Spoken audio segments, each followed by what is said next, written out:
Welcome to a journey through time, where shadows dance across ancient stones and whispers echo through forgotten corridors. Tonight, we're not rushing through dates or memorizing dynasties. Instead, we're walking slowly, deliberately, like morning mist settling over a tranquil lake. We're entering the hidden world of ancient China, where the most profound secrets weren't always carved in jade or written in gold, but lived quietly in the spaces between official histories.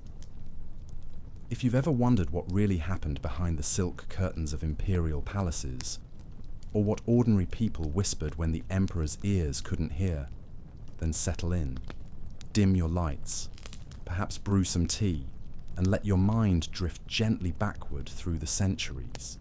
Because the China we're exploring tonight isn't the one you learned about in school. It's deeper, stranger, and far more human than any textbook could capture. This is the first part of our 12-part exploration into the mysteries that still pulse beneath China's ancient soil. Secrets that have survived wars, revolutions, and the relentless march of time itself.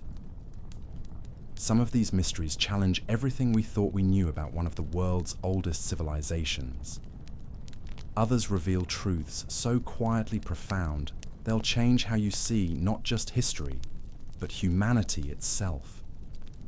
Picture, if you will, a vast landscape stretching across millennia, mountains shrouded in mist, where Taoist hermits once sought immortality through secret practices we're only beginning to understand. Rivers that carried not just trade goods, but coded messages between hidden societies. Forests where alchemists conducted experiments that modern science is still trying to decipher. And cities, oh, the cities, where beneath every stone street lay tunnels filled with purposes we can barely imagine. The China we think we know is built on a foundation of assumptions. We see the Great Wall and imagine we understand ancient Chinese engineering. We admire porcelain vases and think we grasp their artistic sensibilities. We read about Confucian philosophy and believe we comprehend their worldview. But what if everything we think we know is just the surface? What if the real China, the secret China, has been hiding in plain sight for thousands of years? Consider this startling fact. Despite being one of the most documented civilizations in human history, with records stretching back over 4,000 years, vast portions of ancient Chinese knowledge simply vanished. Not destroyed in wars or lost to time, but deliberately hidden. Entire libraries buried underground, scrolls sealed in walls, techniques passed down through whispered instructions that were never, ever written down. Why? What were they so desperate to conceal?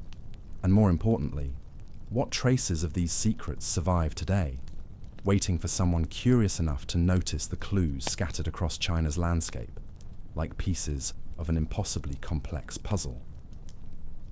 Throughout this series, we'll explore 12 different categories of hidden knowledge. Tonight we begin with perhaps the most unsettling revelation of all. The realization that ancient China wasn't one civilization, but many, layered on top of each other like geological strata. Each dynasty didn't just replace the previous one, they actively worked to erase it. Not just politically, but culturally, technologically, sometimes even physically. Imagine walking through Beijing today and discovering that beneath the modern streets lie the buried remains of not one, but dozens of previous cities, each built on the ruins of the last, each containing technologies and knowledge that the new rulers deemed too dangerous to preserve. This isn't speculation.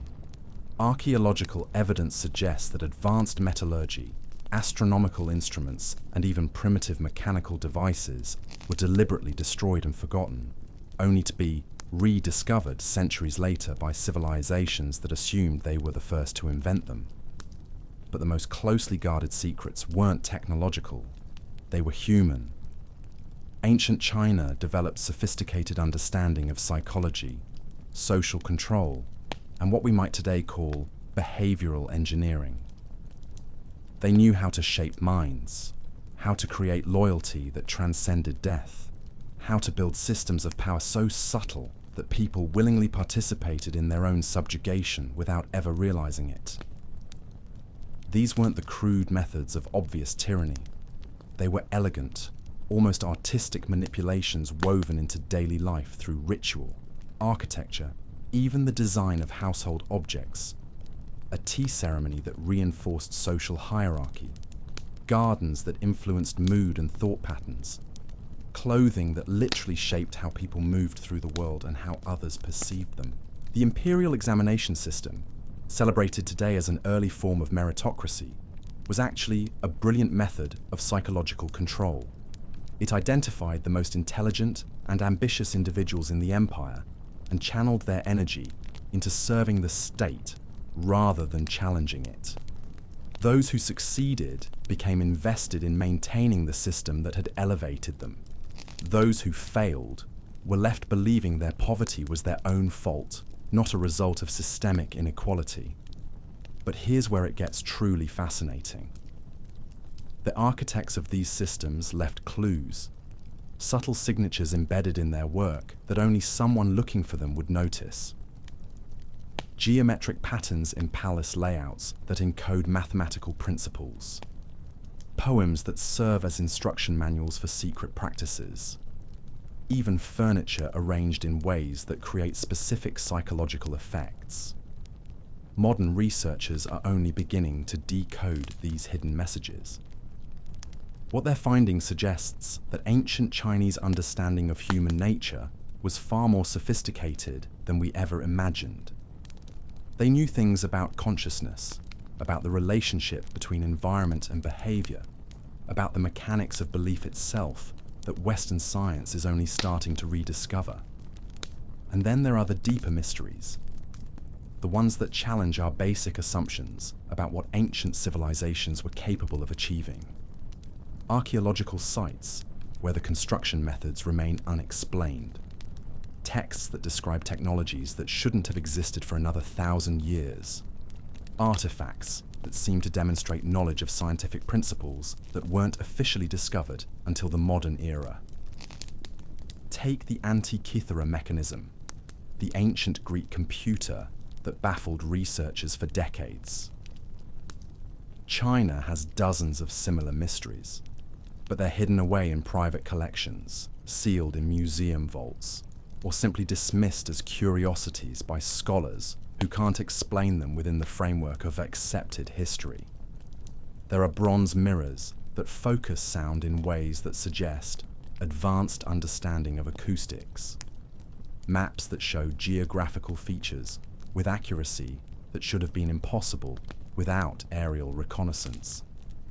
Medical texts that describe surgical procedures using tools that weren't supposed to exist until the 20th century.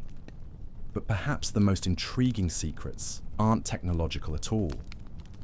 They're philosophical. Ancient Chinese thinkers developed concepts about the nature of reality, consciousness, and human potential that were so radical they could only be transmitted through coded language and hidden symbols. These ideas were considered dangerous, not because they were wrong, but because they were right. And if people understood them, truly understood them, the entire social order would collapse overnight. These weren't abstract philosophical debates. They were practical instructions for achieving states of consciousness that granted genuine power over one's environment and circumstances. Techniques for developing mental abilities that we would today classify as paranormal. Methods for extending life, enhancing intelligence, and accessing information through means that science still can't explain. The evidence for these claims isn't found in mystical texts or religious scriptures. It's hidden in plain sight within historical records, architectural designs, and artistic works that have been staring at us for centuries, while we looked right through them, because we didn't know what we were looking for.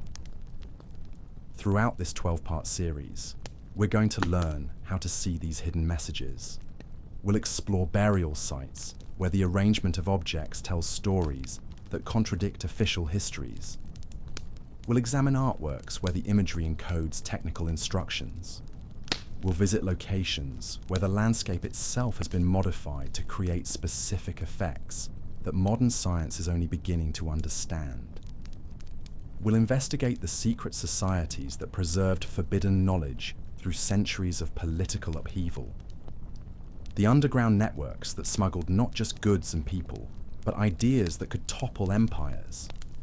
The coded communication systems that allowed resistance movements to operate under the noses of the most sophisticated surveillance apparatus the ancient world had ever seen. And we'll discover how these ancient secrets continue to influence our world today. How modern China's rapid technological development might be connected to rediscovered knowledge that was hidden centuries ago.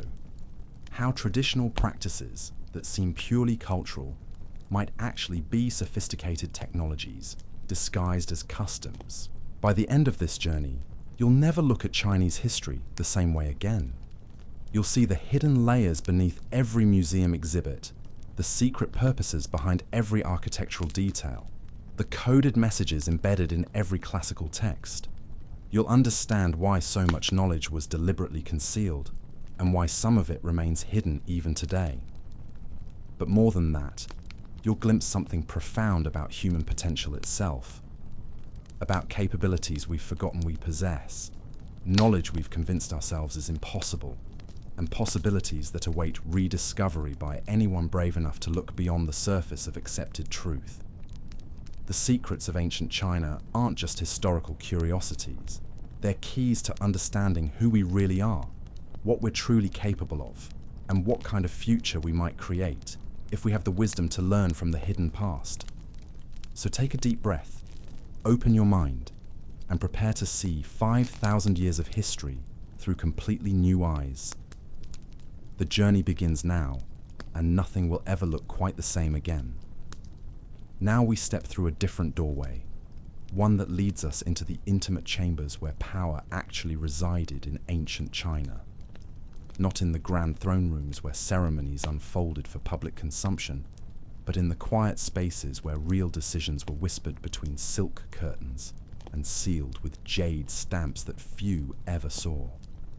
Tonight, we enter the world of the imperial harem, a realm so shrouded in secrecy that even today, most of what we think we know comes from romanticized novels rather than historical fact. The reality was far more complex, far more strategic, and infinitely more dangerous than any fiction could capture. Picture, if you will, the Forbidden City not as the tourist destination it is today, but as it existed in the Ming Dynasty. Behind those vermilion walls lived not just the emperor, but hundreds of women whose very existence was both the foundation and the greatest threat to imperial power. These weren't simply wives and concubines waiting passively for royal attention. They were players in a game where the stakes were nothing less than the future of the empire itself. The selection process alone reveals how sophisticated this system truly was. Young women weren't chosen randomly for their beauty, though that certainly mattered.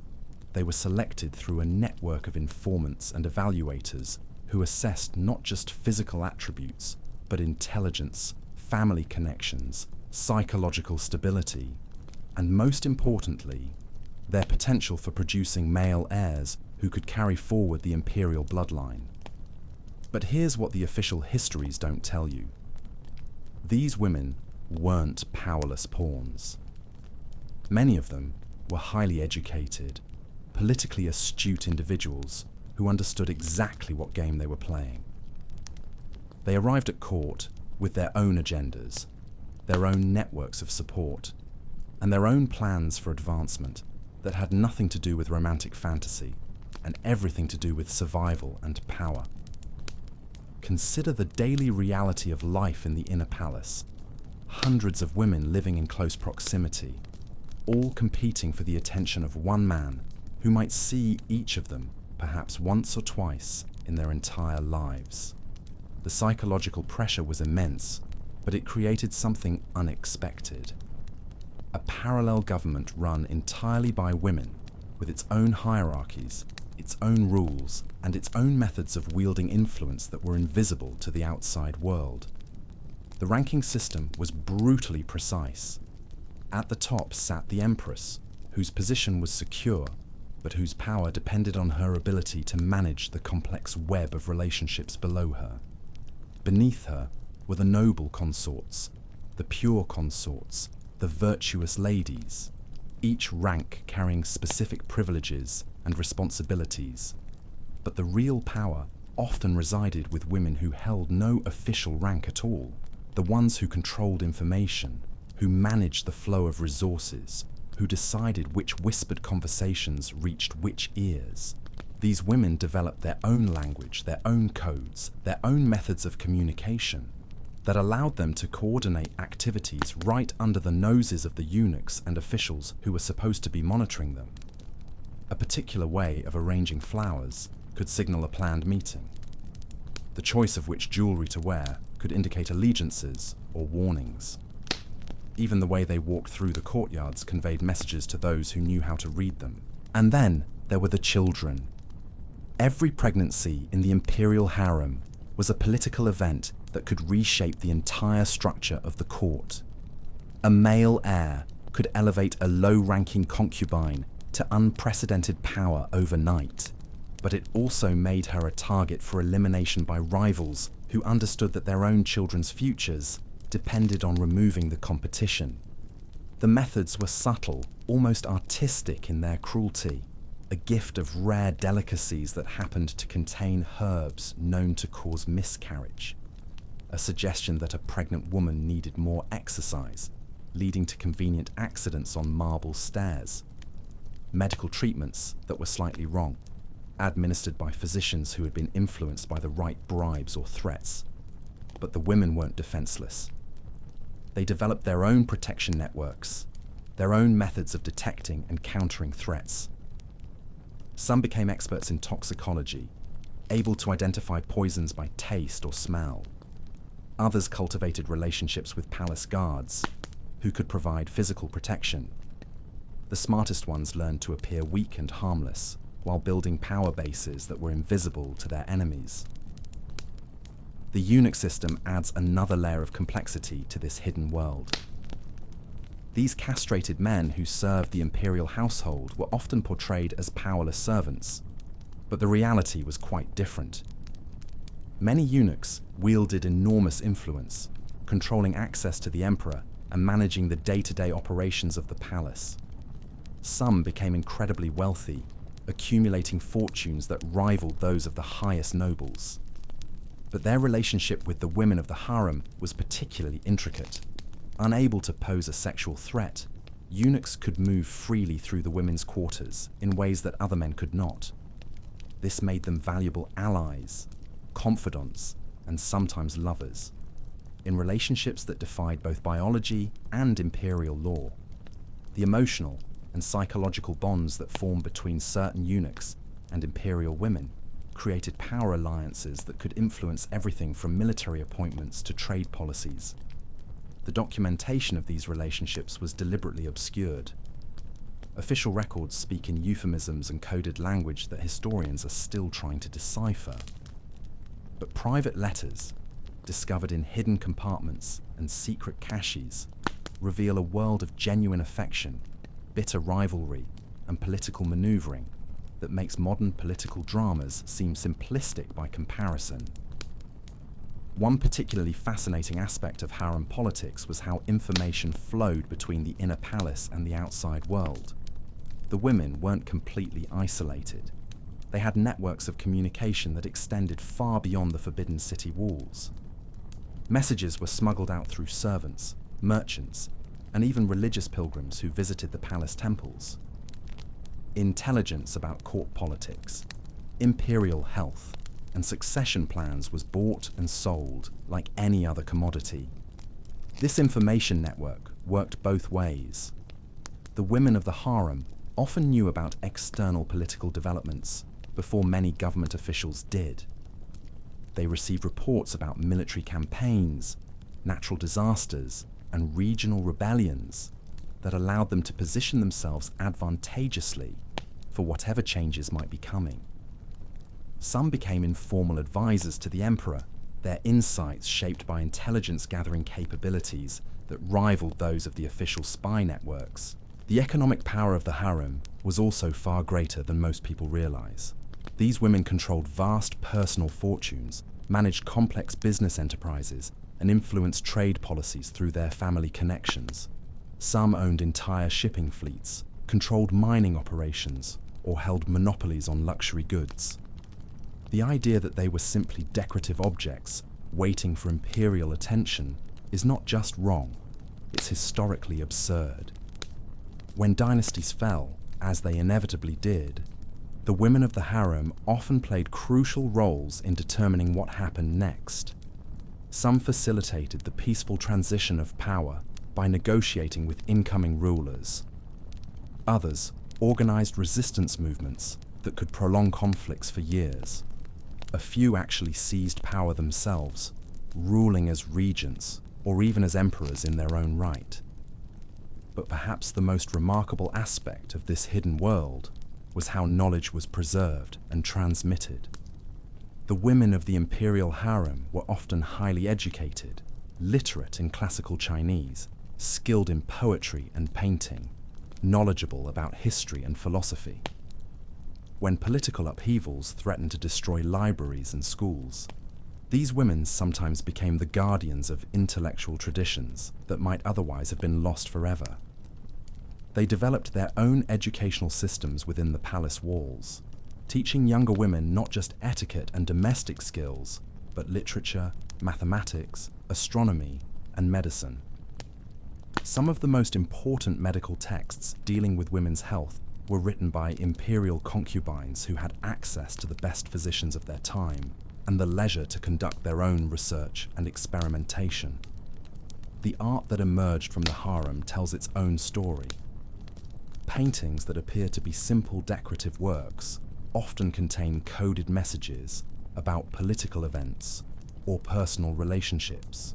Poetry that seems to describe natural beauty actually documents historical events that official records preferred to ignore. Even embroidery patterns sometimes encode information about family genealogies, business arrangements, or military intelligence. Modern archaeologists working in former palace sites continue to uncover evidence of this hidden female world. Secret passages between buildings that allowed discreet movement, hidden chambers where private meetings could be held, sophisticated communication systems using mirrors and light signals that could send messages across the palace complex without any risk of interception. But the most profound secrets of the imperial harem weren't political or economic. They were psychological and spiritual. These women developed their own philosophical traditions, their own understanding of power and influence that was fundamentally different from the male-dominated Confucian orthodoxy that officially governed Chinese society. They understood that true power often came not from commanding attention, but from avoiding it, not from making demands, but from creating situations where others wanted to grant their wishes, not from displaying strength, but from appearing weak while secretly controlling the flow of information and resources that really determined outcomes. These insights were passed down through generations of palace women, creating a hidden tradition of female wisdom that influenced Chinese culture in ways that are still being discovered.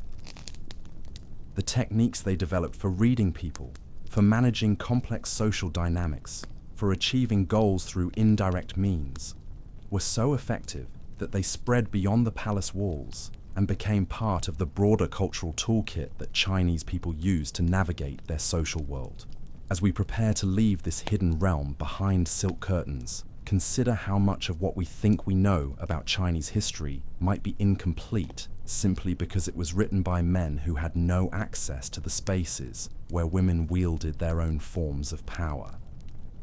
The real story of imperial China isn't just about emperors and generals and government officials. It's also about the women who shaped those men, influenced their decisions, and sometimes controlled the very mechanisms through which imperial power operated. In our next exploration, we'll discover how this hidden female influence extended far beyond the palace walls, shaping everything from religious practices to technological development in ways that challenge our basic assumptions about how ancient Chinese society actually functioned. The art of invisibility was perhaps the most sophisticated technology ancient China ever developed. Not magical disappearance, but something far more practical and infinitely more dangerous. The ability to hide entire civilizations within civilizations, to make the most important aspects of society completely invisible to anyone who wasn't specifically looking for them. Tonight, we descend into the underground networks that ran parallel to official Chinese society for over 2,000 years. A shadow empire of tunnels, codes, and secret brotherhoods that moved people, goods, and forbidden knowledge across vast distances while remaining completely unknown to the imperial authorities who thought they controlled everything. Picture yourself standing in what appears to be an ordinary merchant shop in ancient Chang'an, the Tang dynasty capital. Bolts of silk hang from wooden beams. Porcelain vases gleam in the lamplight. The shopkeeper, a middle-aged man with calloused hands, weighs out tea leaves for a customer. Everything seems perfectly normal, mundane even, but watch carefully. Notice how certain customers receive different treatment, how specific phrases trigger subtle changes in the shopkeeper's demeanor, how particular hand gestures result in access to a back room that most visitors never see. And if you knew the right words, the right signs, the right way to arrange coins on the counter, you might discover that the floor of that back room contains a carefully concealed trapdoor. Beneath that trapdoor lies an entrance to one of the most extensive underground networks ever created by human hands. Not just tunnels for smuggling goods, though plenty of that happened. These were sophisticated transportation and communication systems that connected cities hundreds of miles apart, allowing people and information to move through the empire faster and more securely than anything the official government could manage. The construction of these networks began during the Warring States period, when constant conflict made surface travel extremely dangerous. But instead of disappearing when China was unified, they grew more sophisticated, more extensive, more essential to the functioning of Chinese society. Because even in times of peace, there were always things that needed to move without official notice. The engineering required was staggering. These weren't crude caves hacked out of rock. They were precisely planned transportation arteries with ventilation systems, drainage channels, rest stations, and even underground rivers that had been diverted to provide fresh water. Some tunnels were wide enough for horse-drawn carts. Others were designed for rapid foot travel, with smooth floors and handholds carved into the walls at regular intervals. But the most remarkable aspect wasn't the physical construction.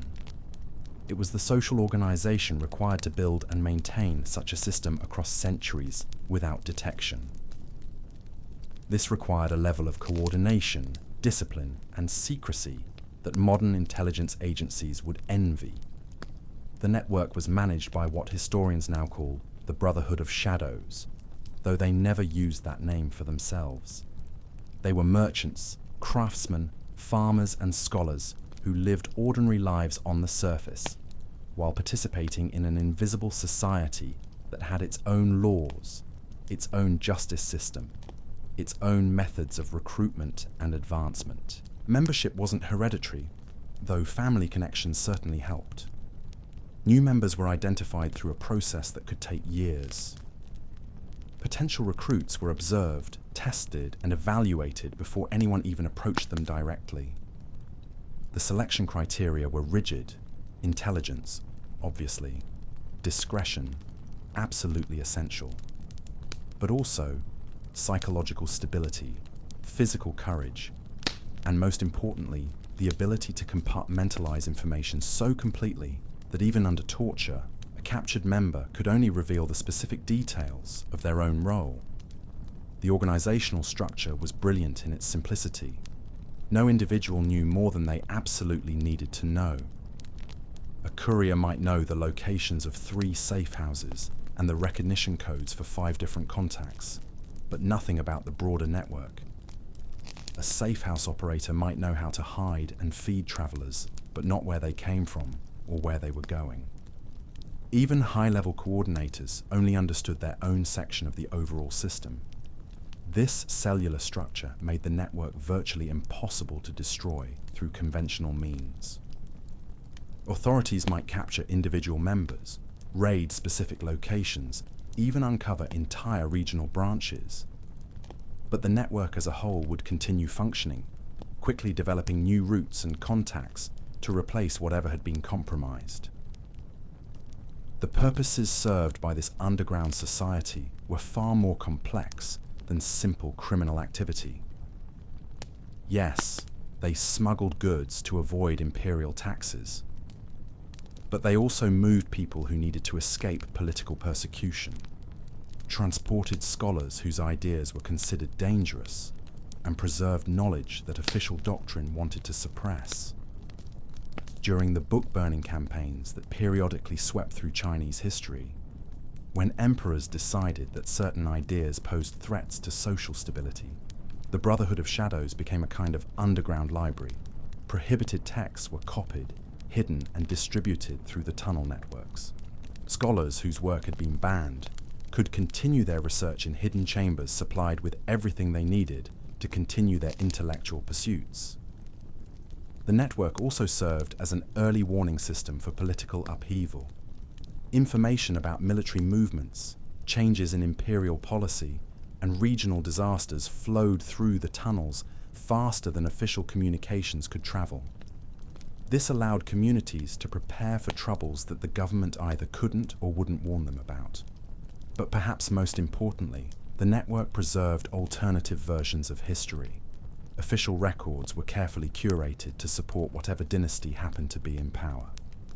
Inconvenient facts were omitted, embarrassing events were reframed, and entire periods were sometimes erased from the historical narrative. But the Brotherhood maintained their own archives, hidden in chambers that have only recently begun to be discovered by archaeologists. These underground archives tell a very different story of Chinese history. They document technological innovations that were suppressed because they threatened existing power structures.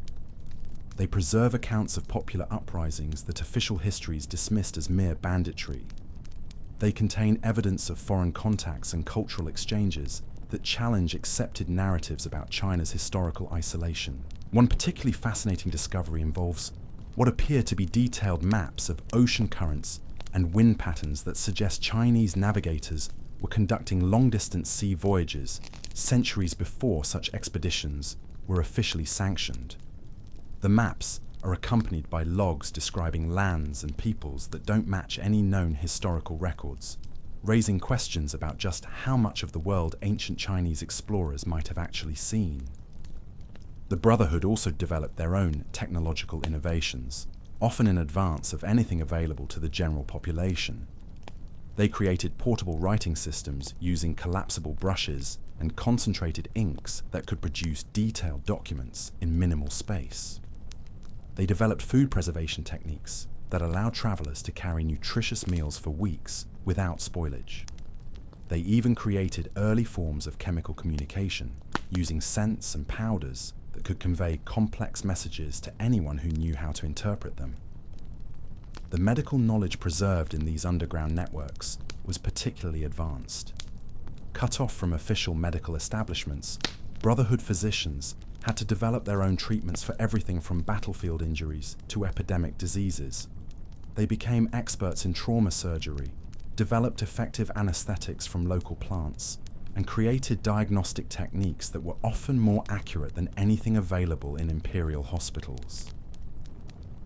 Some of their medical innovations were so far ahead of their time that modern researchers are still trying to understand how they worked. Surgical instruments that show evidence of precise metallurgy techniques, pharmaceutical preparations that demonstrate sophisticated understanding of chemistry, treatment protocols that suggest knowledge of germ theory centuries before it was officially discovered. The Brotherhood's influence on Chinese culture extends far beyond what most people realize. Many practices that we think of as traditional Chinese customs actually originated in these underground networks before gradually spreading to mainstream society. Certain martial arts techniques, meditation practices, and even architectural styles can be traced back to innovations developed in the hidden communities that flourished beneath the official empire. The artistic traditions preserved in the tunnels tell their own remarkable story. Wall paintings discovered in hidden chambers show artistic styles that don't match any known period of Chinese art history. They suggest alternative aesthetic traditions that developed in isolation from imperial taste, creating forms of beauty that were never meant to be seen by official eyes. The calligraphy found in these underground spaces is particularly intriguing. It uses standard Chinese characters, but arranged in ways that create multiple layers of meaning. A single passage might appear to be a simple poem about nature, but when read according to Brotherhood codes, it becomes a detailed set of instructions for chemical processes or engineering techniques. Even more remarkably, some of these texts seem to describe scientific principles that weren't officially discovered until the modern era. References to what appear to be electromagnetic phenomena, descriptions of metallurgical processes that resemble advanced chemistry, and mathematical calculations that suggest understanding of principles that European science didn't encounter until the Renaissance. The decline of the Brotherhood networks coincided with the increasing centralization of imperial power during the Ming and Qing dynasties. Advanced surveillance techniques, more sophisticated internal security systems, and the gradual elimination of the regional autonomy that had allowed the networks to flourish all contributed to their eventual detection and suppression. But the knowledge they preserved didn't simply disappear. Much of it was absorbed into legitimate institutions, emerging later as official innovations that were credited to imperial scholars or foreign contacts.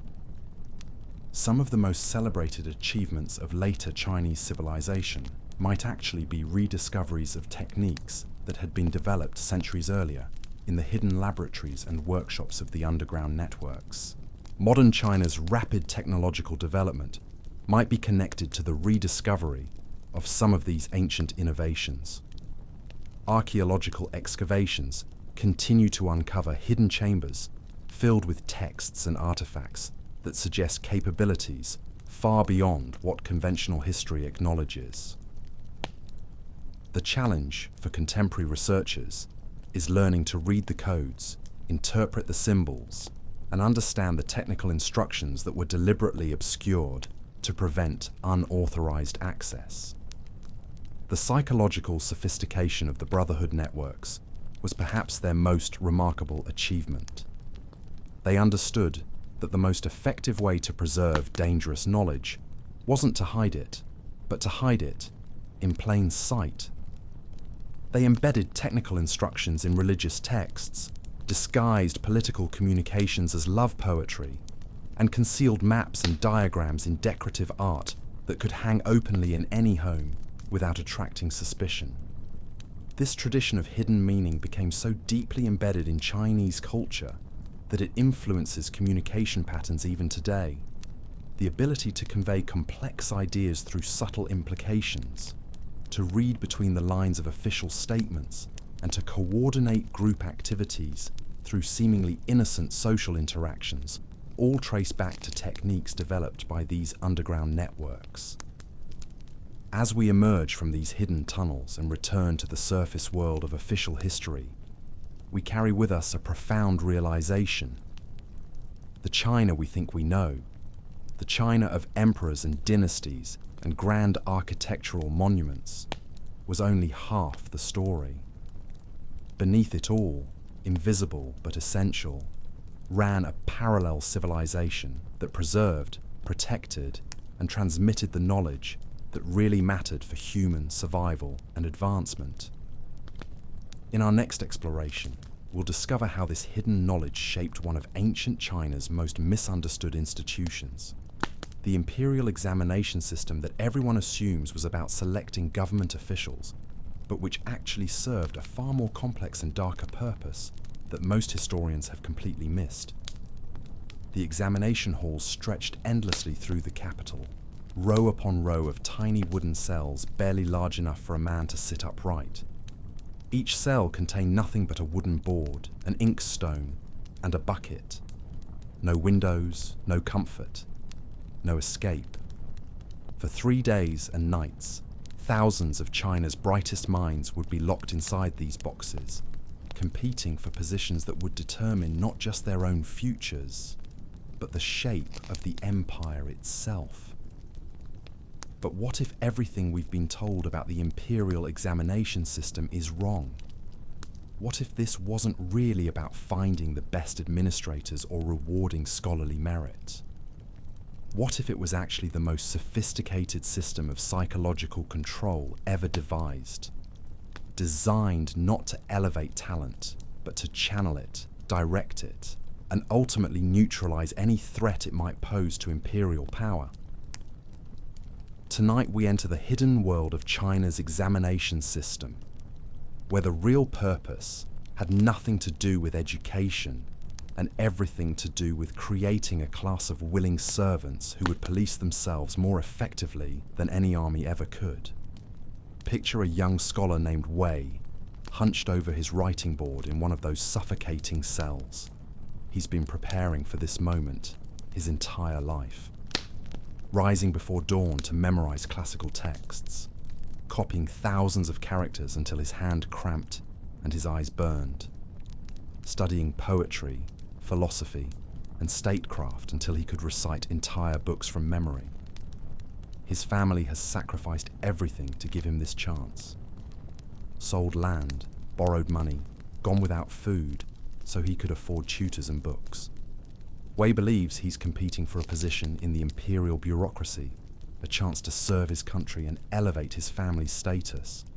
But he doesn't realize he's actually participating in an elaborate psychological experiment that will determine whether he becomes a useful tool of the state or a potential threat that needs to be eliminated. The examination system that emerged during the Sui dynasty and reached its full development under the Tang wasn't designed by educators. It was created by imperial psychologists who understood something profound about human nature. They knew that the most dangerous people in any society aren't the obviously rebellious ones. They're the intelligent, ambitious individuals who might otherwise use their talents to challenge existing power structures. So they created a system that would identify these people early and channel their ambitions in directions that served the state. The examinations weren't really testing knowledge or ability. They were testing conformity, obedience, and psychological malleability. The questions were designed not to find the best thinkers, but to find the most compliant ones. Consider the actual structure of the examination process. Candidates were required to demonstrate perfect mastery of classical texts that had been carefully selected and interpreted by imperial scholars. There was no room for original thinking, no reward for creative interpretation, no value placed on innovation or questioning. Success depended entirely on reproducing approved thoughts in approved ways. But the psychological manipulation went much deeper than simple conformity testing. The examination process was deliberately designed to create trauma bonds between successful candidates and the imperial system. The isolation, the stress, the physical discomfort, the constant fear of failure all combined to create a psychological state where passing the examinations felt like salvation rather than simple achievement. Wei sits in his cell, fighting off exhaustion as he enters the second day of testing. His back aches from hunching over the writing board. His stomach cramps from the poor food they've provided. The walls seem to close in around him as he struggles to remember the exact wording of a passage from the Analects. Around him, he can hear other candidates weeping quietly, some praying, others muttering to themselves as the pressure takes its toll. This isn't accidental. The designers of the system understood that extreme stress creates psychological dependency. People who suffer together and then succeed together form powerful emotional bonds with the institution that tested them. Successful examination candidates didn't just work for the imperial government. They identified with it so completely that criticism of the system felt like criticism of their own worth and identity. The examination halls themselves were architectural instruments of psychological manipulation. The tiny cells created feelings of isolation and vulnerability. The high walls blocked out any view of the outside world, forcing candidates to focus entirely on the approved texts and questions. Even the timing was calculated. 3 days was just long enough to break down psychological defenses without causing permanent mental damage to valuable candidates. But perhaps the most insidious aspect of the system was how it created artificial scarcity. In any given year, only a tiny percentage of candidates would pass the highest level examinations. This wasn't because the empire needed only a few administrators. It was because psychological control requires that success feel rare and precious. If everyone could pass, the system would lose its power to shape behavior and belief. The failed candidates were just as important to the system as the successful ones. Wei's friend Chen, who failed the examinations 3 times before giving up, returned to his village with his confidence shattered and his faith in his own intelligence destroyed. He never again questioned imperial policies or wondered whether there might be better ways to organize society. The system had successfully neutralized a potential troublemaker by convincing him that his failure was proof of his own inadequacy rather than evidence of systemic unfairness. But the successful candidates faced an even more subtle form of psychological manipulation. They were given positions of authority and responsibility that made them feel important and valued, but their actual power was carefully circumscribed. They could make decisions about implementation, but never about policy. They could interpret regulations, but never question their underlying logic. They became willing participants in their own limitation. The examination system also served as a massive intelligence-gathering operation. The essays written by candidates revealed their thoughts, their values, their potential for independent thinking. Those who showed too much creativity or asked uncomfortable questions might pass the examinations, but they would be assigned to remote positions where their influence would be minimal. The truly dangerous ones, those who demonstrated both intelligence and independence, might be eliminated through various means before they could cause problems. Wei passes his examinations and receives an appointment as a county magistrate. He's overjoyed, believing that his years of study have paid off. But he doesn't realize that his assignment was carefully chosen based on psychological profiles developed from his examination essays. He's been placed in a position where his particular personality type will be most useful to the imperial system and least likely to cause trouble. The content of the examinations themselves reveals the true purpose of the system. Candidates were required to write essays on topics like the importance of filial piety, the necessity of social hierarchy, and the wisdom of ancient sages, who always seemed to conclude that questioning authority was dangerous and foolish. These weren't academic exercises. They were loyalty tests disguised as scholarly assessments.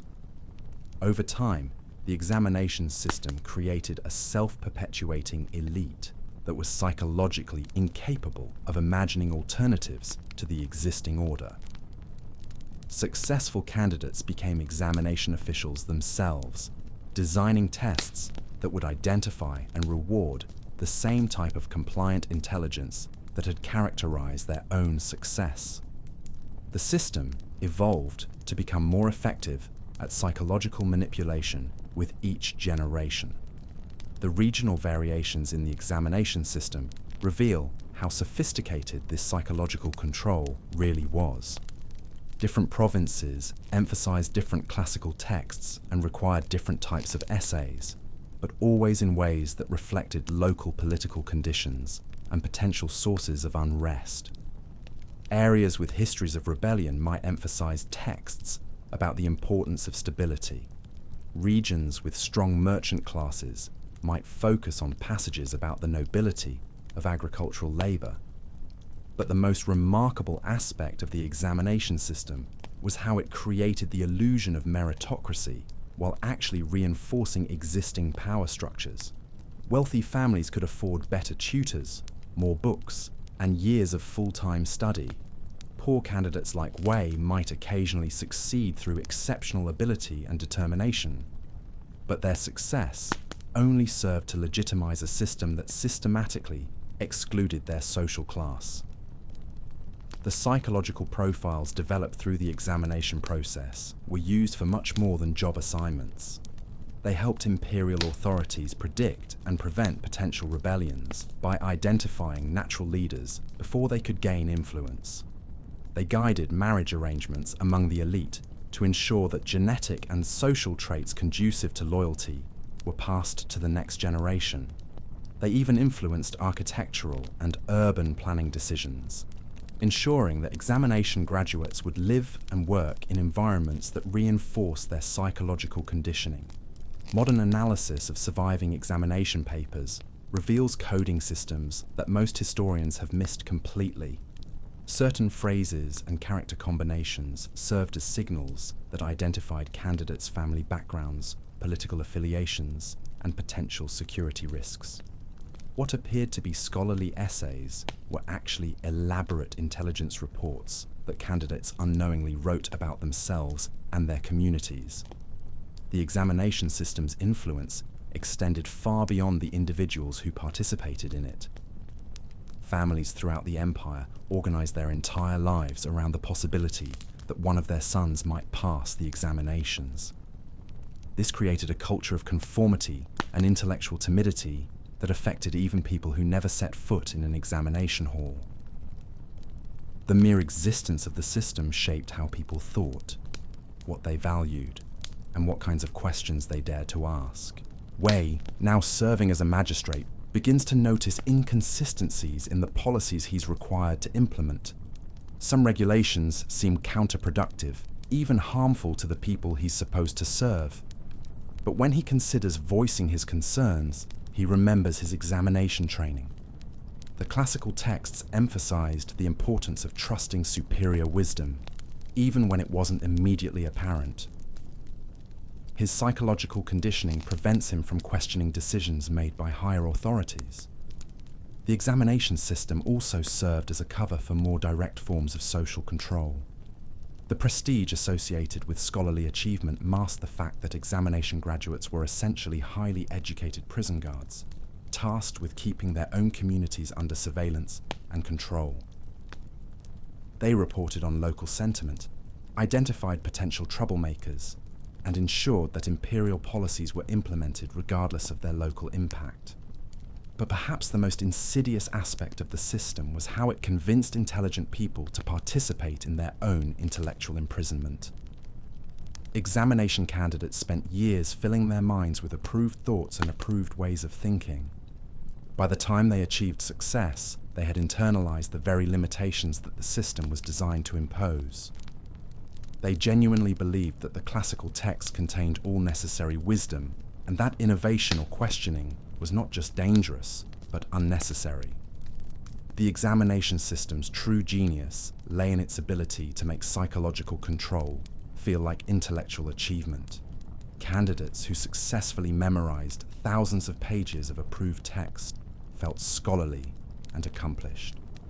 Officials who correctly implemented imperial policies felt wise and responsible. The system created a class of people who were simultaneously highly educated and completely unable to think independently about the most important questions facing their society. As dynasties rose and fell, the examination system remained remarkably consistent in its essential features. New rulers might modify the specific texts or change the details of the testing process, but they invariably maintained the psychological architecture that made the system so effective at producing compliant elites. Even reformers who genuinely wanted to improve the system found themselves trapped by its internal logic. The modern implications of understanding the examination system's true purpose are profound. Educational institutions around the world continue to use many of the same psychological techniques that ancient Chinese imperial psychologists developed. The emphasis on standardized testing, the creation of artificial scarcity through competitive grading, and the focus on reproducing approved knowledge rather than developing independent thinking all trace back to innovations first perfected in those cramped examination cells. Wei, now an older man looking back on his career, sometimes wonders what might have happened if he had chosen a different path, but he quickly dismisses such thoughts as foolish and dangerous.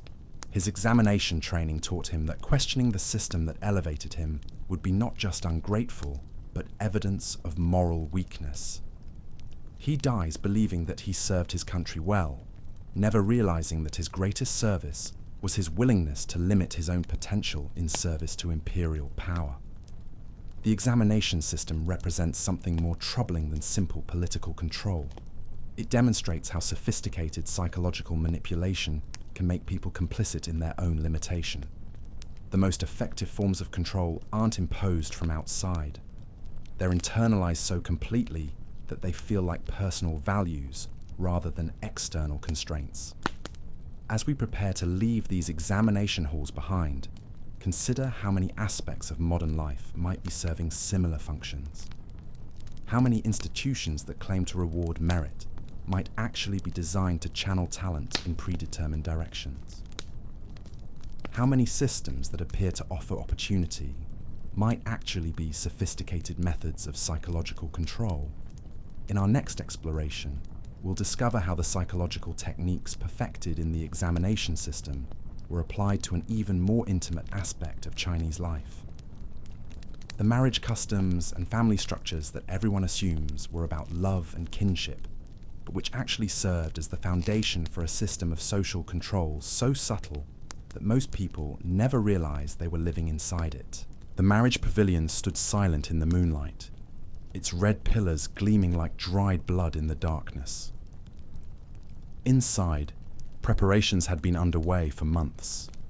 Not for love, as the poets might sing, but for something far more calculated, far more essential to the machinery of imperial control.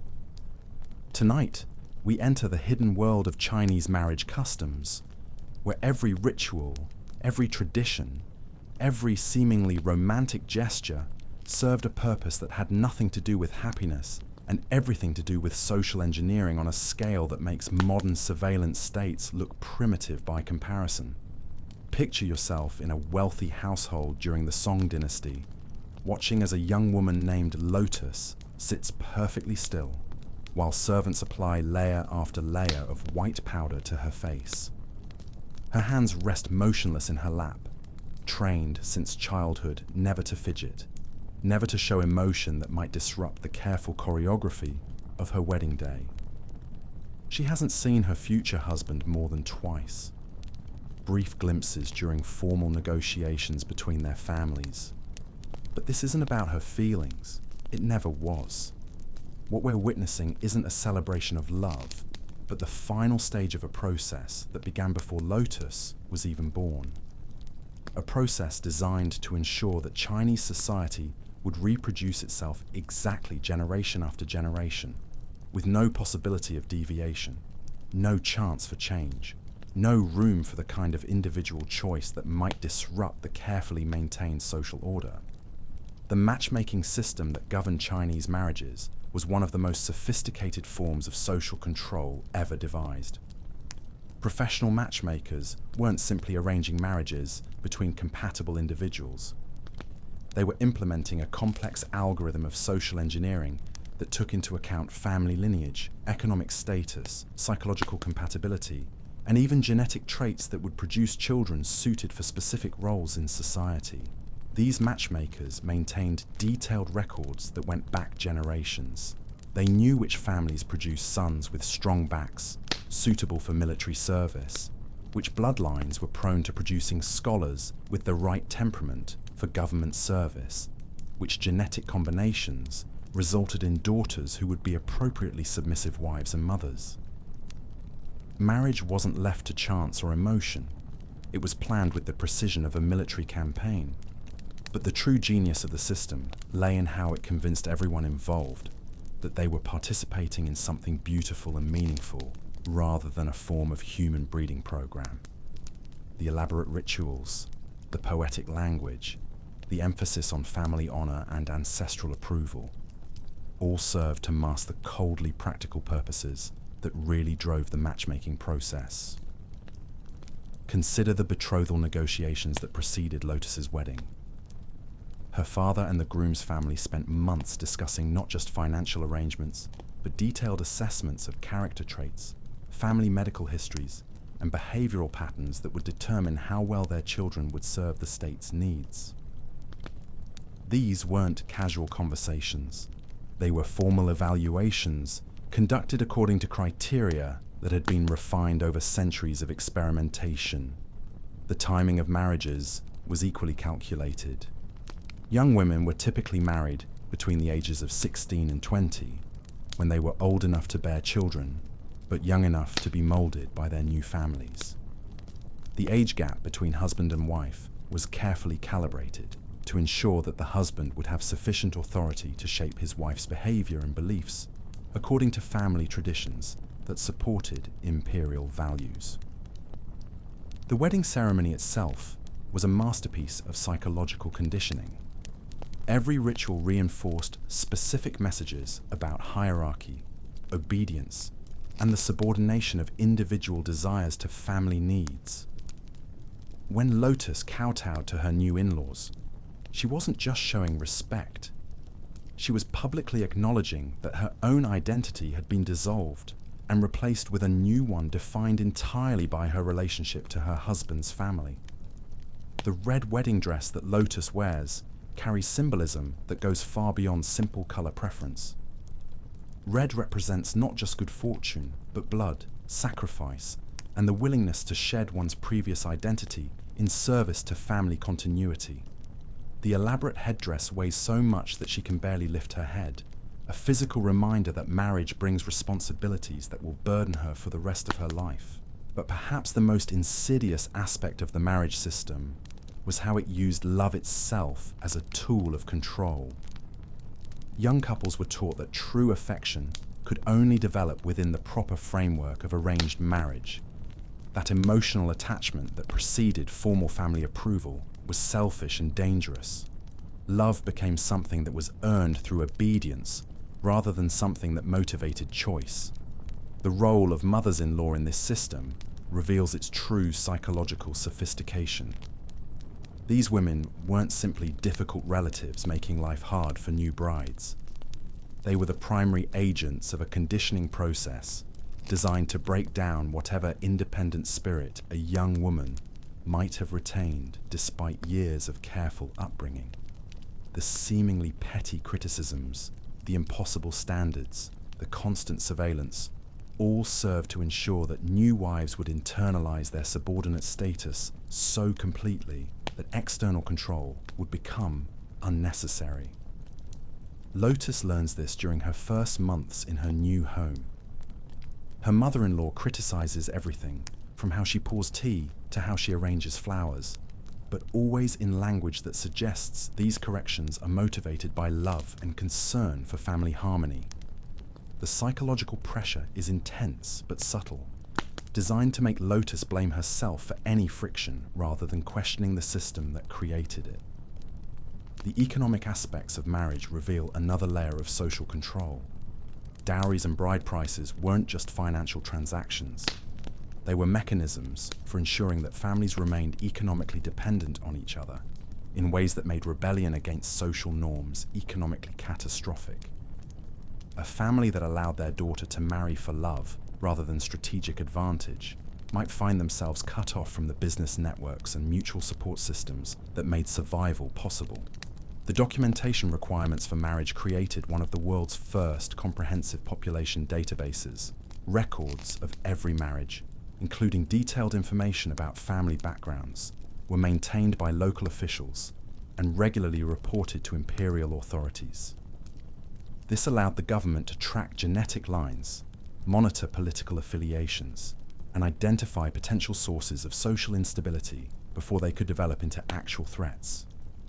But the marriage system served purposes that went beyond simple social control. It was also a method of knowledge preservation and transmission.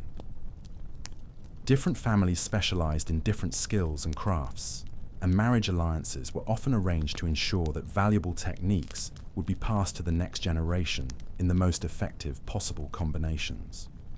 A family of metalworkers might seek marriage connections with a family of miners, creating bloodlines that would produce children with both the physical traits and cultural knowledge needed for specific industries. The psychological conditioning that began with marriage preparation continued throughout a woman's entire life. Pregnancy was surrounded by rituals and restrictions that reinforced messages about female weakness and dependence. Childbirth was managed by networks of female relatives who used the vulnerability of new mothers to strengthen family bonds and ensure continued compliance with traditional expectations. Child-rearing practices were carefully designed to reproduce the same psychological patterns in the next generation. Sons were raised to expect obedience from women and deference from social inferiors. Daughters were taught to find satisfaction in self-sacrifice and to measure their worth by how well they served family needs. The cycle would continue unchanged, generation after generation. The few women who attempted to resist this system faced consequences that went far beyond personal hardship. A woman who refused an arranged marriage might be disowned by her family, leaving her with no economic support and no social protection. A wife who proved too independent might be divorced and sent home in disgrace, bringing shame on her entire family line. The social pressure to conform was overwhelming because the costs of resistance were deliberately made unbearable. But perhaps the most remarkable aspect of the marriage system was how it managed to convince people that their participation was voluntary. Young people were taught to desire the very arrangements that would limit their freedom. They learned to see arranged marriages as evidence of family love and concern rather than mechanisms of control. The system was so effective at psychological conditioning that most people genuinely believed they were choosing their own limitations. Lotus, now several years into her marriage, has internalized these lessons so completely that she can't imagine wanting anything different. When she sees young women in the market who seem too independent or assertive, she feels genuinely sorry for them, believing that their families must not care enough to arrange proper marriages. Her conditioning is so complete that she has become an active agent of the same system that initially oppressed her. The marriage system also served as a cover for more sophisticated forms of social engineering. Certain bloodlines were deliberately maintained in specific regions to ensure that local populations would have the physical and psychological traits needed for particular types of work. Coastal families might be bred for characteristics that made them effective sailors and fishermen. Mountain communities might be shaped to produce people suited for mining and metalworking. The documentation that survives from this period reveals planning that extended decades into the future. Imperial administrators would analyze demographic trends, economic needs, and potential security threats.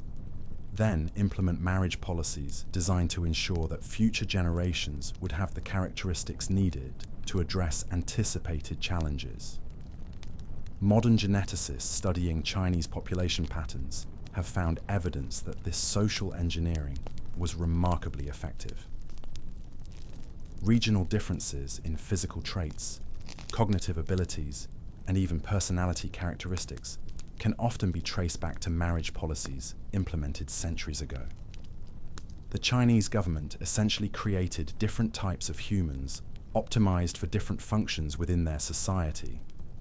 The religious aspects of marriage ceremonies served to give divine sanction to social control mechanisms. Ancestors were invoked not just as family spirits, but as guardians of social order who would punish deviation from approved patterns. The elaborate rituals surrounding ancestral worship created psychological pressure to maintain traditions exactly as they had been passed down, regardless of whether they served contemporary needs. The artistic traditions that grew up around marriage customs tell their own story of hidden control mechanisms. Wedding songs that seem to celebrate love actually contain detailed instructions for proper behavior. Decorative motifs that appeared purely aesthetic actually encoded information about family histories and social obligations. Even the architecture of family compounds was designed to reinforce hierarchical relationships and limit opportunities for private conversation or independent thinking. The education that young women received in preparation for marriage was carefully calibrated to provide just enough knowledge to make them useful without developing capabilities that might make them dangerous. They learned to read and write, but only certain approved texts. They studied poetry and music, but always within frameworks that emphasized traditional values. They acquired domestic skills, but never the kind of technical knowledge that might give them economic independence. As dynasties changed and social pressures evolved, the marriage system adapted to maintain its essential functions while appearing to modernize. New rituals might be introduced, different texts might be emphasized, but the core psychological architecture remained unchanged. The system was so deeply embedded in Chinese culture that even reformers who wanted to change it found themselves unconsciously reproducing its basic patterns. The decline of the traditional marriage system in modern China has revealed just how central it was to maintaining social stability. Many of the social problems that contemporary China faces can be traced back to the disruption of marriage patterns that had maintained population balance and social cohesion for over 1,000 years. The system may have been oppressive, but it was also extraordinarily effective at creating the kind of social order that could support a massive, complex civilization. Lotus, now an old woman arranging marriages for her own grandchildren, never questions the wisdom of the system that shaped her life. She sees herself as preserving valuable traditions rather than perpetuating mechanisms of control. Her grandchildren will enter marriages that seem modern and progressive, but which actually reproduce the same essential patterns that governed her own life decades earlier. The marriage customs of ancient China represent something more profound than simple social tradition.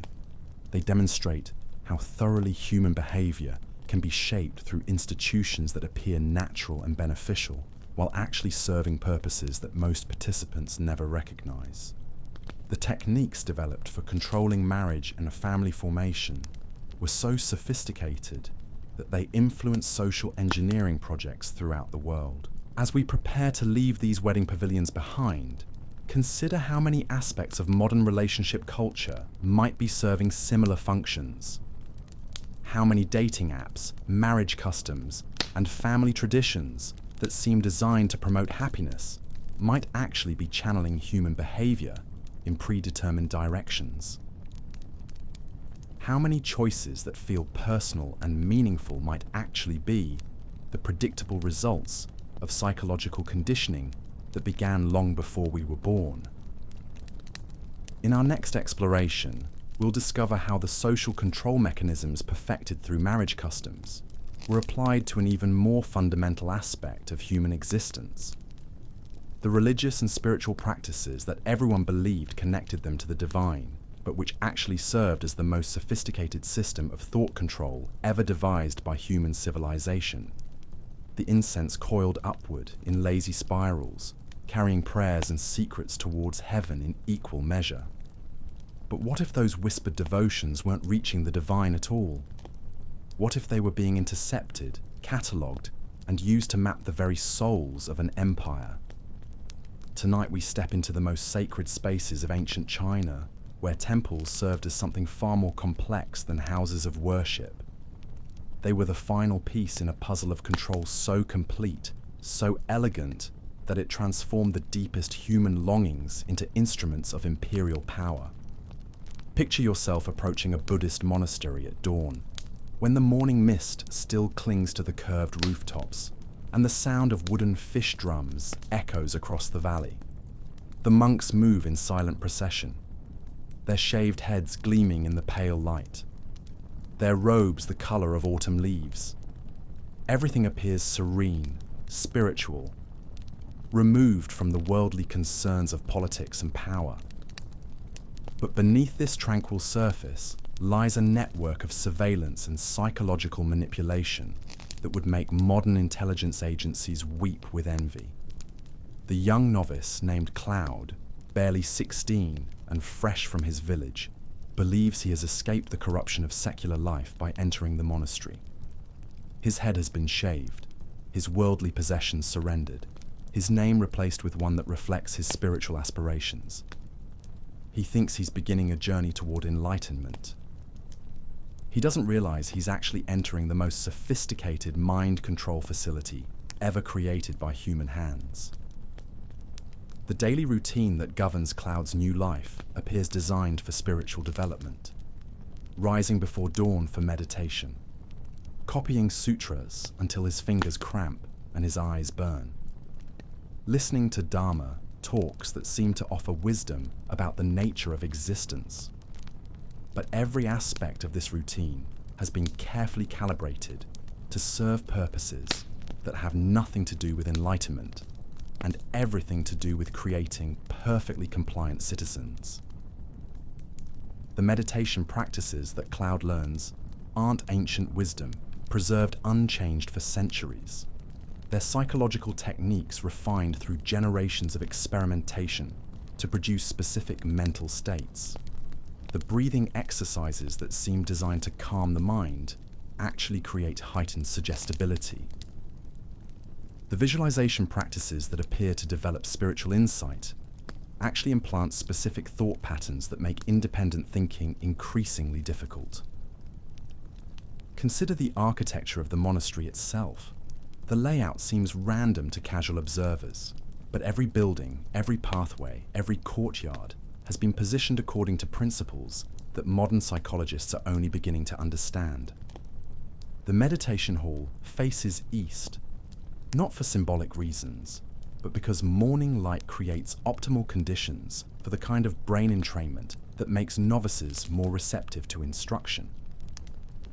The dormitories are arranged to ensure that conversations between monks can be monitored without detection. The senior monks who guide Cloud's training aren't simply wise teachers sharing spiritual knowledge. They're skilled psychologists who can read personality types, identify potential troublemakers, and apply precisely calibrated pressure to shape behavior in desired directions. They know which novices need encouragement and which need criticism.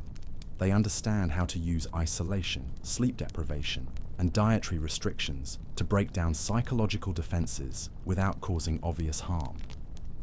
The copying of sutras that fills much of Cloud's day serves multiple purposes beyond preserving religious texts.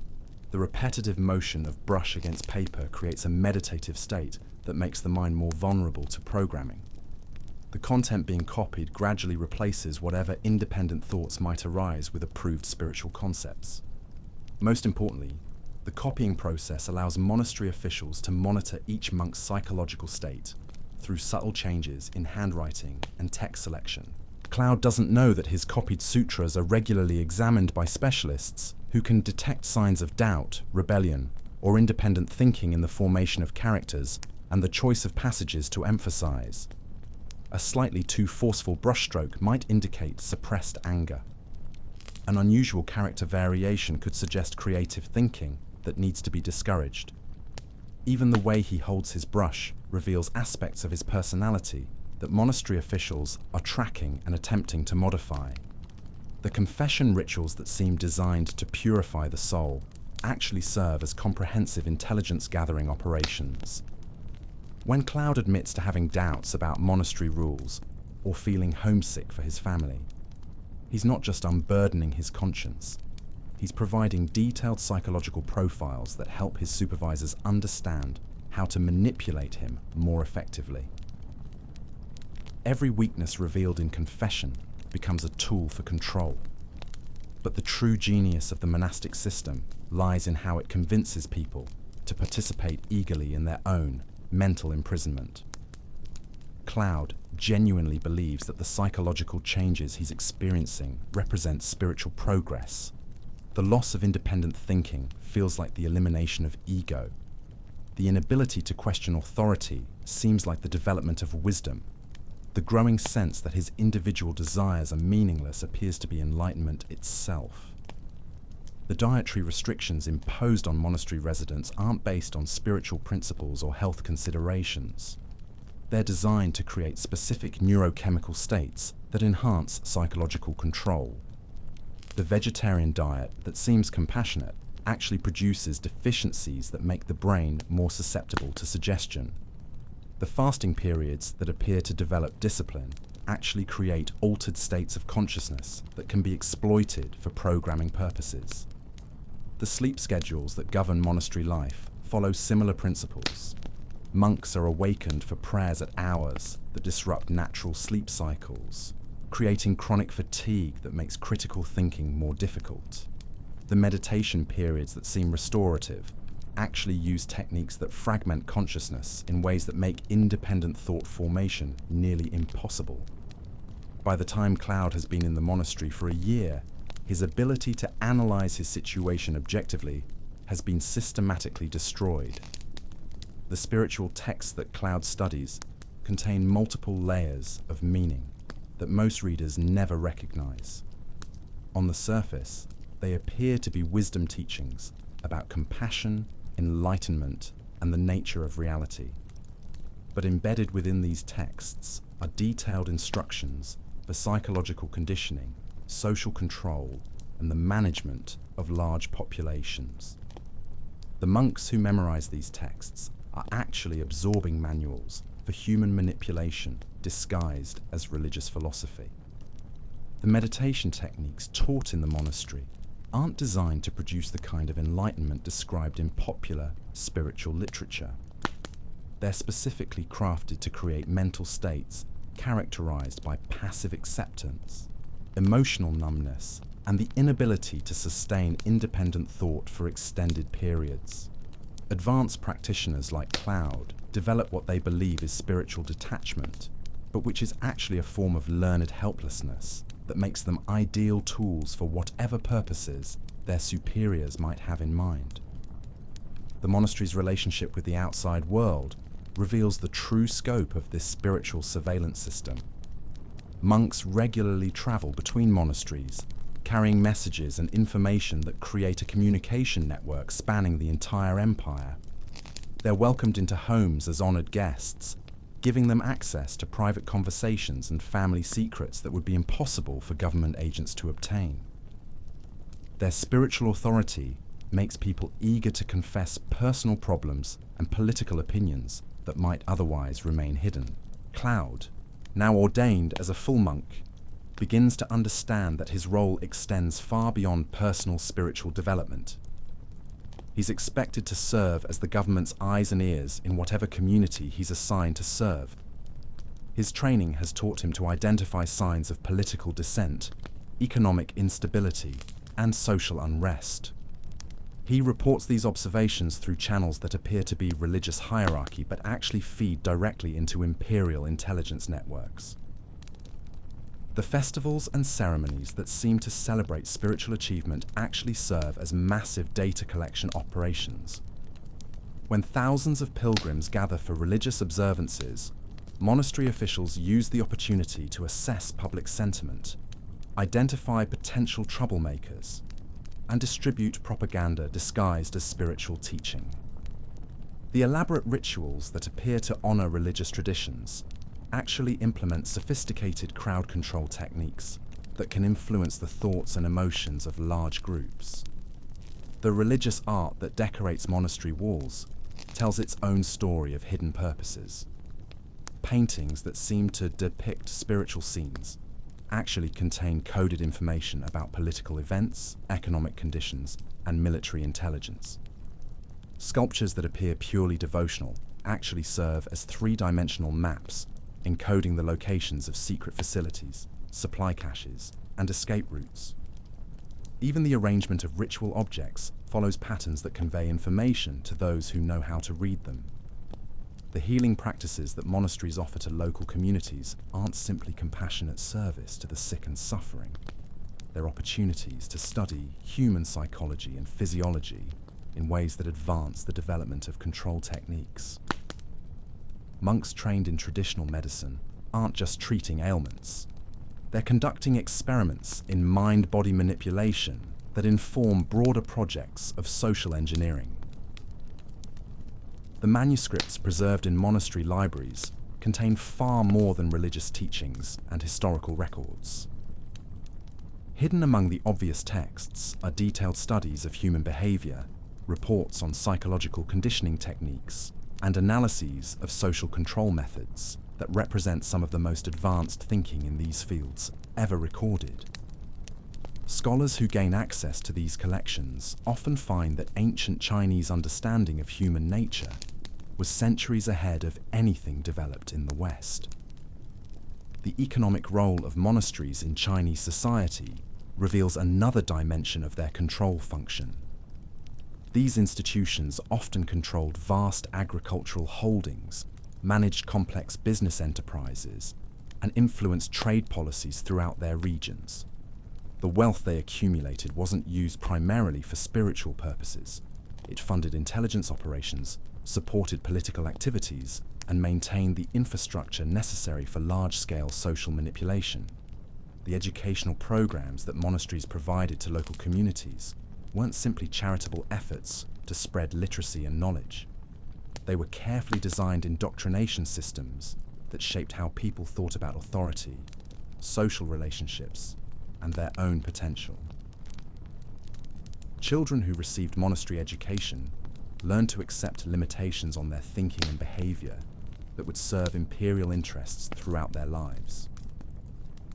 Cloud, now middle-aged and serving as a senior teacher, has become an expert at recognizing the psychological profiles that make individuals suitable for different types of manipulation. He can identify potential rebels before they recognize their own dissatisfaction. He knows how to channel creative energy into harmless spiritual pursuits rather than dangerous political activities. He's become a master craftsman of human consciousness, shaping minds with the same precision that others might use to carve jade. The decline of traditional monastery systems in modern China has revealed just how central they were to maintaining social stability. Many of the techniques developed in these spiritual institutions have been adapted for use in secular contexts, from educational systems to workplace management programs. The psychological insights gained through centuries of monastic experimentation continue to influence how contemporary institutions shape human behavior. The connection between ancient Chinese spiritual practices and modern mind control techniques isn't coincidental. Many of the methods used by contemporary governments and corporations to influence public opinion can be traced directly back to innovations first developed in monastery settings. The spiritual language that made these techniques seem benevolent and beneficial provided perfect cover for psychological manipulation on an unprecedented scale. But perhaps the most disturbing aspect of the monastery system was how it used humanity's deepest spiritual longings as raw material for control mechanisms. People's genuine desire for meaning, purpose, and transcendence was channeled into systems that ultimately served to limit their potential rather than expand it. The very qualities that made humans most admirable became the tools of their own subjugation. The meditation practices that Cloud now teaches to new novices aren't designed to free the mind, but to cage it within acceptable parameters. The wisdom he shares isn't meant to enlighten, but to confuse and misdirect. The compassion he embodies isn't genuine care for others, but a sophisticated form of emotional manipulation that serves institutional purposes rather than human needs. As we prepare to leave these incense-scented halls behind, consider how many aspects of modern spiritual and self-help culture might be serving similar functions. How many meditation apps, mindfulness programs, and personal development systems that promise freedom and enlightenment might actually be sophisticated methods of psychological conditioning. How many teachers and gurus who appear to offer wisdom might actually be implementing control techniques perfected in ancient Chinese monasteries? The spiritual traditions of ancient China represent the ultimate achievement in the art of invisible control. They demonstrate how completely human consciousness can be shaped through institutions that appear to serve the highest purposes, while actually advancing the most manipulative agendas. The techniques they developed continue to influence how modern societies manage their populations, often through the same spiritual and therapeutic frameworks that promise liberation while delivering its opposite. In our next exploration, we'll uncover the final piece of this vast puzzle of control: the artistic and cultural traditions that everyone assumes were expressions of human creativity and beauty, but which actually served as the delivery system for all the psychological conditioning we've been discovering. Art that wasn't art, music that wasn't music, and poetry that wasn't poetry, but rather the most sophisticated propaganda machine ever devised by human civilization. The artist's brush trembled as it touched the silk, leaving behind what appeared to be nothing more than delicate bamboo leaves dancing in an imaginary breeze. But hidden within those graceful strokes lay instructions for revolution, encoded messages that could topple dynasties, and psychological triggers so powerful they could reshape an entire civilization's understanding of reality itself. Tonight, we enter the most deceptive realm of ancient China, where beauty became the ultimate weapon, and creativity served as the perfect mask for the most comprehensive system of mental manipulation ever conceived by human minds. Picture yourself standing before a scroll painting in the private study of a Tang dynasty scholar. The artwork depicts a serene mountain landscape, mist-shrouded peaks rising above tranquil valleys where tiny figures contemplate the eternal mysteries of nature. Everything appears peaceful, contemplative, designed to inspire reflection on humanity's place in the cosmic order. But if you knew how to look, really look, you would see that every brushstroke, every color choice, every compositional element has been precisely calculated to implant specific thoughts and emotions in anyone who views it. The young painter named Jade sits in her studio, grinding pigments with the same careful attention her grandmother taught her years ago. She believes she's preserving ancient artistic traditions, carrying forward techniques that connect her to centuries of cultural wisdom. She doesn't realize that every method she's learned, every symbolic convention she employs, every aesthetic principle that guides her work, has been designed to serve purposes that have nothing to do with beauty and everything to do with behavioral control, on a scale that makes modern advertising look primitive by comparison. The training that Jade received at the Imperial Art Academy wasn't simply instruction in technique and composition. It was indoctrination into a sophisticated system of visual programming that could influence thoughts, emotions, and behaviors through subliminal mechanisms that viewers would never consciously recognize. Every color combination, every spatial relationship, every symbolic element in traditional Chinese art follows principles derived from centuries of experimentation in what we might today call visual psychology. Consider the seemingly innocent landscape paintings that decorated wealthy homes throughout the empire. These weren't simply decorative objects meant to please the eye. They were carefully crafted psychological environments designed to reinforce specific mental states in anyone who spent time looking at them. The distant mountains that seemed to inspire contemplation actually triggered neural responses that increased acceptance of authority. The flowing water that appeared to represent natural harmony actually induced brainwave patterns associated with passive compliance. The color symbolism that governed Chinese art wasn't based on aesthetic preferences or cultural traditions. It was derived from systematic research into how different hues affected human consciousness. Imperial red wasn't chosen because it looked regal. It was selected because prolonged exposure to that specific shade created psychological states characterized by submission to hierarchical power. The gold accents that seemed to represent prosperity actually triggered neurochemical responses that increase susceptibility to suggestion. Jade learns these principles not as conscious techniques for manipulation, but as timeless artistic wisdom passed down through generations of masters. She's taught that certain color combinations create harmony, that specific compositional arrangements feel naturally balanced, that particular symbolic elements evoke appropriate emotional responses. She never questions why these aesthetic principles exist, or who determined what constitutes appropriate emotional response. The calligraphy that Jade practices daily represents perhaps the most sophisticated form of psychological conditioning ever developed. The repeated formation of Chinese characters doesn't just develop manual dexterity or artistic skill. It literally rewires the brain, creating neural pathways that make certain types of thinking easier while making others nearly impossible. The meditative state required for proper calligraphy actually fragments consciousness in ways that reduce critical thinking capacity. The brushstrokes themselves carry meaning beyond the words they form. The pressure, speed, and rhythm of character formation create subliminal patterns that influence anyone who views the finished work. A scholar reading a calligraphed poem isn't just absorbing the surface meaning of the text. He's being subjected to a complex array of visual stimuli designed to shape his thoughts and emotions in predetermined directions.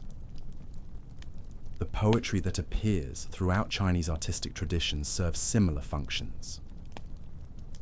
What seems like elegant expression of human emotion actually contains multiple layers of psychological programming. The meter and rhythm of classical Chinese verse follow patterns that induce specific brain states. The imagery and metaphors aren't chosen for their beauty, but for their ability to implant particular associations and emotional responses in readers' minds. Jade discovers this when she begins studying the work of famous poets, whose verses appear in many of the paintings she's commissioned to create. The poems that seem to celebrate natural beauty actually contain detailed instructions for behavioral modification. The metaphors that appear to describe seasonal changes actually encode information about social control techniques. Even the arrangement of words on the page follows principles designed to maximize psychological impact. The musical traditions that accompanied artistic performances reveal another dimension of this cultural programming system. The scales and harmonies used in traditional Chinese music weren't developed for aesthetic reasons. They were based on research into how different sound frequencies affected human consciousness. Court musicians weren't simply entertainers. They were technicians operating sophisticated audio-psychological equipment, disguised as cultural expression. The theatrical performances that combined visual art, music, and poetry created immersive experiences that could reshape entire audiences' mental states in the course of a single evening. The elaborate costumes, stylized movements, and dramatic narratives weren't designed to tell stories or express emotions. They were implementing mass hypnosis techniques that could implant new beliefs, modify existing attitudes, and eliminate inconvenient thoughts from hundreds of minds simultaneously.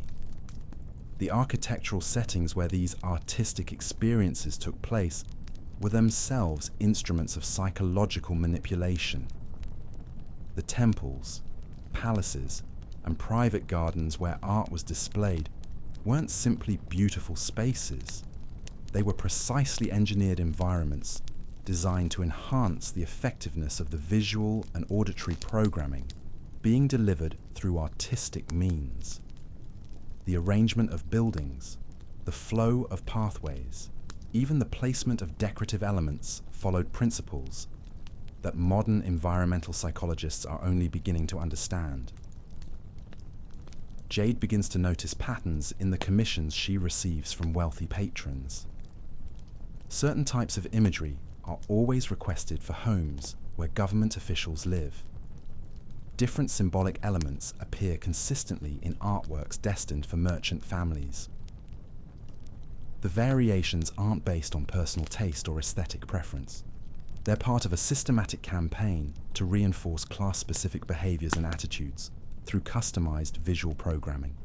The export of Chinese artistic traditions to neighboring countries wasn't simply cultural exchange or diplomatic gesture. It was psychological warfare conducted through aesthetic means. The paintings, sculptures, and decorative objects that Chinese artisans created for foreign markets contained the same subliminal programming elements that were used domestically. Recipients in Korea, Japan, and Southeast Asia were unknowingly exposing themselves to Chinese mind control techniques every time they admired a beautiful artwork. The religious art that decorated Buddhist and Taoist temples represents the most advanced application of these visual programming techniques. The statues, paintings, and architectural elements weren't designed to inspire spiritual contemplation. They were implementing specific alterations to consciousness that would make worshippers more compliant, more accepting of authority, and less capable of independent thought. The serene expressions on Buddha statues weren't artistic interpretations of enlightenment. They were carefully calculated to induce particular mental states in anyone who gazed upon them. The seasonal festivals that brought communities together for artistic celebrations served as massive deployment operations for cultural programming.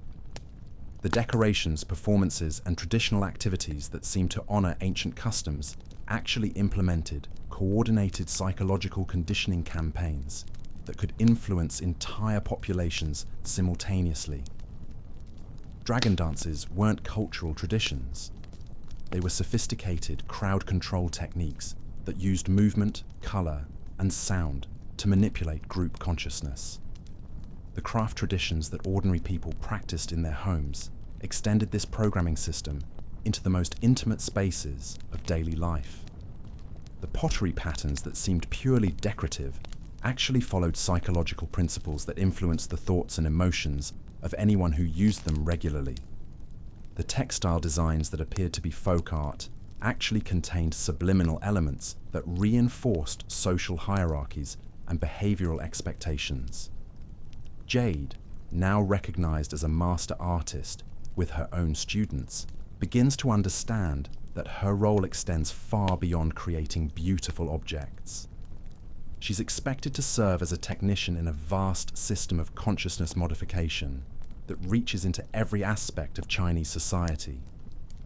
Her training has taught her to recognize psychological profiles through artistic preferences, to design customized programming for specific individuals, and to monitor the effectiveness of her visual interventions through subtle changes in her subjects' behavior. The apprenticeship system that governed artistic training wasn't designed to preserve cultural traditions or develop creative talent. It was implementing multi-generational indoctrination programs that ensured each new cohort of artists would be more effective at psychological manipulation than the previous one.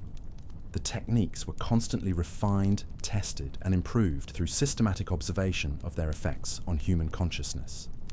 The criticism and aesthetic theory that guided artistic development weren't based on subjective judgments about beauty or cultural value. They were derived from empirical research into which artistic elements produced desired psychological responses most reliably. The principles that determined what constituted good art were actually specifications for effective mind control technology disguised as cultural wisdom. The preservation and documentation of artistic traditions created comprehensive archives of psychological manipulation techniques that could be studied, refined, and adapted for new purposes. The art history texts that seem to record cultural development actually contain detailed manuals for consciousness modification that were far more advanced than anything developed in the West until the 20th century. The regional variations in artistic style weren't expressions of local cultural identity. They were customized programming systems designed to address specific psychological characteristics of different populations. Mountain communities received art that reinforced traits useful for mining and forestry. Coastal regions were exposed to imagery that enhanced skills needed for fishing and navigation. Agricultural areas got visual programming that increased acceptance of repetitive labor and seasonal rhythms. The integration of artistic elements into everyday objects meant that psychological conditioning was occurring constantly, invisibly, through normal interaction with the material environment. The patterns on dishes, the decorations on furniture, the designs woven into clothing, all contained subliminal programming that shaped thoughts and behaviors through cumulative exposure over years and decades. The economic aspects of the art market reveal another dimension of this control system. The prices paid for different types of artwork weren't determined by aesthetic merit or cultural significance. They reflected the psychological value of the programming contained within specific pieces. Collectors weren't buying beautiful objects. They were investing in consciousness modification technology that could influence everyone who viewed their acquisitions. The international influence of Chinese artistic traditions demonstrates the global reach of this psychological programming system. Countries throughout Asia that adopted Chinese aesthetic principles were unknowingly implementing Chinese methods of social control. The artistic influences that seemed to represent cultural sophistication actually carried behavioral modification programs that shaped entire civilizations' development in ways that served Chinese imperial interests. Modern analysis of surviving Chinese artworks continues to reveal programming elements that most viewers never consciously recognize. Scientific instruments can detect subliminal patterns embedded in brushstrokes, color combinations that create specific neurological responses, and compositional arrangements that influence brainwave activity in measurable ways. The technology for consciousness modification through visual means was far more advanced in ancient China than most people realize. The decline of traditional Chinese artistic practices in the modern era has disrupted programming systems that maintained social stability for over 1,000 years. Many contemporary social problems in China can be traced to the breakdown of visual conditioning mechanisms that previously shaped behavior through aesthetic means. The rapid social changes of recent decades have occurred partly because the psychological anchoring provided by traditional art forms has been weakened or eliminated. The adaptation of ancient Chinese artistic techniques for modern media represents a continuation of these consciousness modification programs through new delivery systems. Television, films, advertising, and digital media often employ principles first developed by Chinese artists centuries ago. The psychological programming that once operated through paintings and sculptures now reaches global audiences through screens and speakers. Jade, now an elderly master contemplating her life's work, never fully understands the true purpose of the techniques she's spent decades perfecting. She sees herself as a guardian of cultural beauty rather than an agent of psychological control. Her students will carry forward methods that seem purely artistic while actually implementing some of the most sophisticated mind control technology ever developed by human civilization. The artistic traditions of ancient China represent the ultimate achievement in invisible influence. They demonstrate how completely human consciousness can be shaped through beauty, how effectively programming can be delivered through pleasure, and how thoroughly control can be disguised as culture. The techniques they developed continue to influence how modern societies manage their populations, often through the same aesthetic and entertainment frameworks that promise enrichment while delivering conditioning. As our exploration of ancient China's hidden secrets draws toward its conclusion, we must confront an uncomfortable truth. Everything we've discovered, every system of control we've examined, Every technique of manipulation we've uncovered suggests that what we call civilization might actually be something far more complex and troubling than we've ever dared to acknowledge. The beauty, the wisdom, the cultural achievements we admire might all be sophisticated masks for psychological control systems that operate below the threshold of conscious awareness. The question that remains is whether this knowledge can be used to free human consciousness from these ancient patterns of conditioning, or whether understanding these techniques simply makes us more effective at implementing them ourselves. The choice, as always, lies in how we decide to use what we've learned from the shadows of history. In our next and penultimate exploration, we'll uncover the most disturbing secret of all: how these ancient Chinese control systems spread throughout the world and continue to shape modern society in ways that most people never recognize, creating a global civilization built on psychological manipulation so complete that resistance seems almost impossible. The water clock dripped its ancient rhythm in the corner of the imperial workshop, marking time as it had for centuries. But tonight, as we descend deeper into the hidden chambers of China's past, we discover that even time itself was subject to manipulation. The craftsmen who built these delicate mechanisms weren't simply creating tools to measure hours and days. They were constructing instruments of temporal control that could shape how entire populations experienced the flow of their lives. Picture yourself in the workshop of Master Chen, a timekeeper during the Northern Song dynasty. His hands, stained with brass filings and oil, move with practiced precision as he adjusts the escapement of a water clock destined for the provincial governor's mansion. The mechanism appears to be nothing more than an elegant merger of engineering and artistry.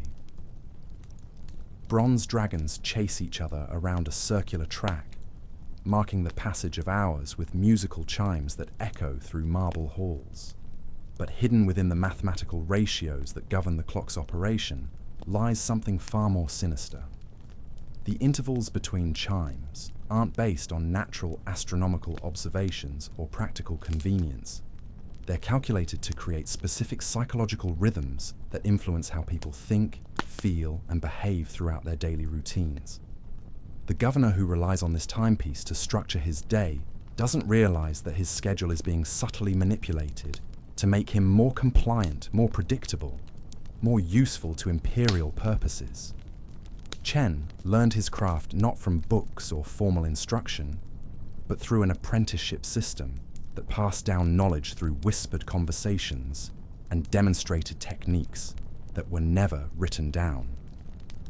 His master taught him that certain gear ratios created temporal experiences that enhanced concentration during morning hours when important decisions needed to be made. Other mechanical arrangements produced afternoon rhythms that increased susceptibility to suggestion during meetings with subordinates. The precision required for this temporal manipulation demanded metallurgical techniques that were centuries ahead of their time. The alloys used in the most sensitive components contain trace elements that modern materials scientists are still struggling to identify. The manufacturing processes required temperature controls and timing sequences that seem impossible, given the technology supposedly available to Song dynasty craftsmen. But perhaps most remarkably, these advanced techniques weren't developed through gradual experimentation or accidental discovery. They appear to have been inherited from much older traditions that stretch back to dynasties whose very existence has been questioned by mainstream historians. Archaeological evidence suggests that sophisticated time manipulation technology was being used in China over 1,000 years before the official historical record acknowledges any understanding of such principles.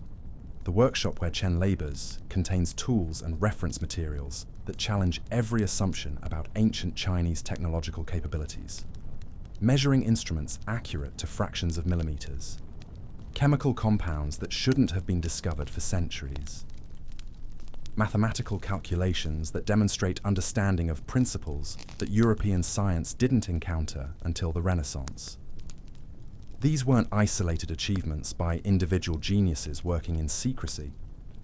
They represent systematic technological development programs that operated parallel to official imperial research while remaining completely hidden from historical documentation.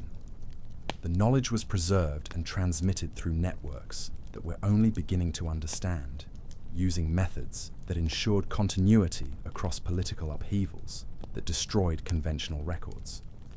Chen's water clocks aren't the only temporal manipulation devices emerging from his workshop. He also creates incense clocks that burn at precisely controlled rates, releasing fragrances that influence brain chemistry in ways that complement the psychological effects of his mechanical timepieces. The combination creates environmental control systems that can shape human consciousness with extraordinary precision.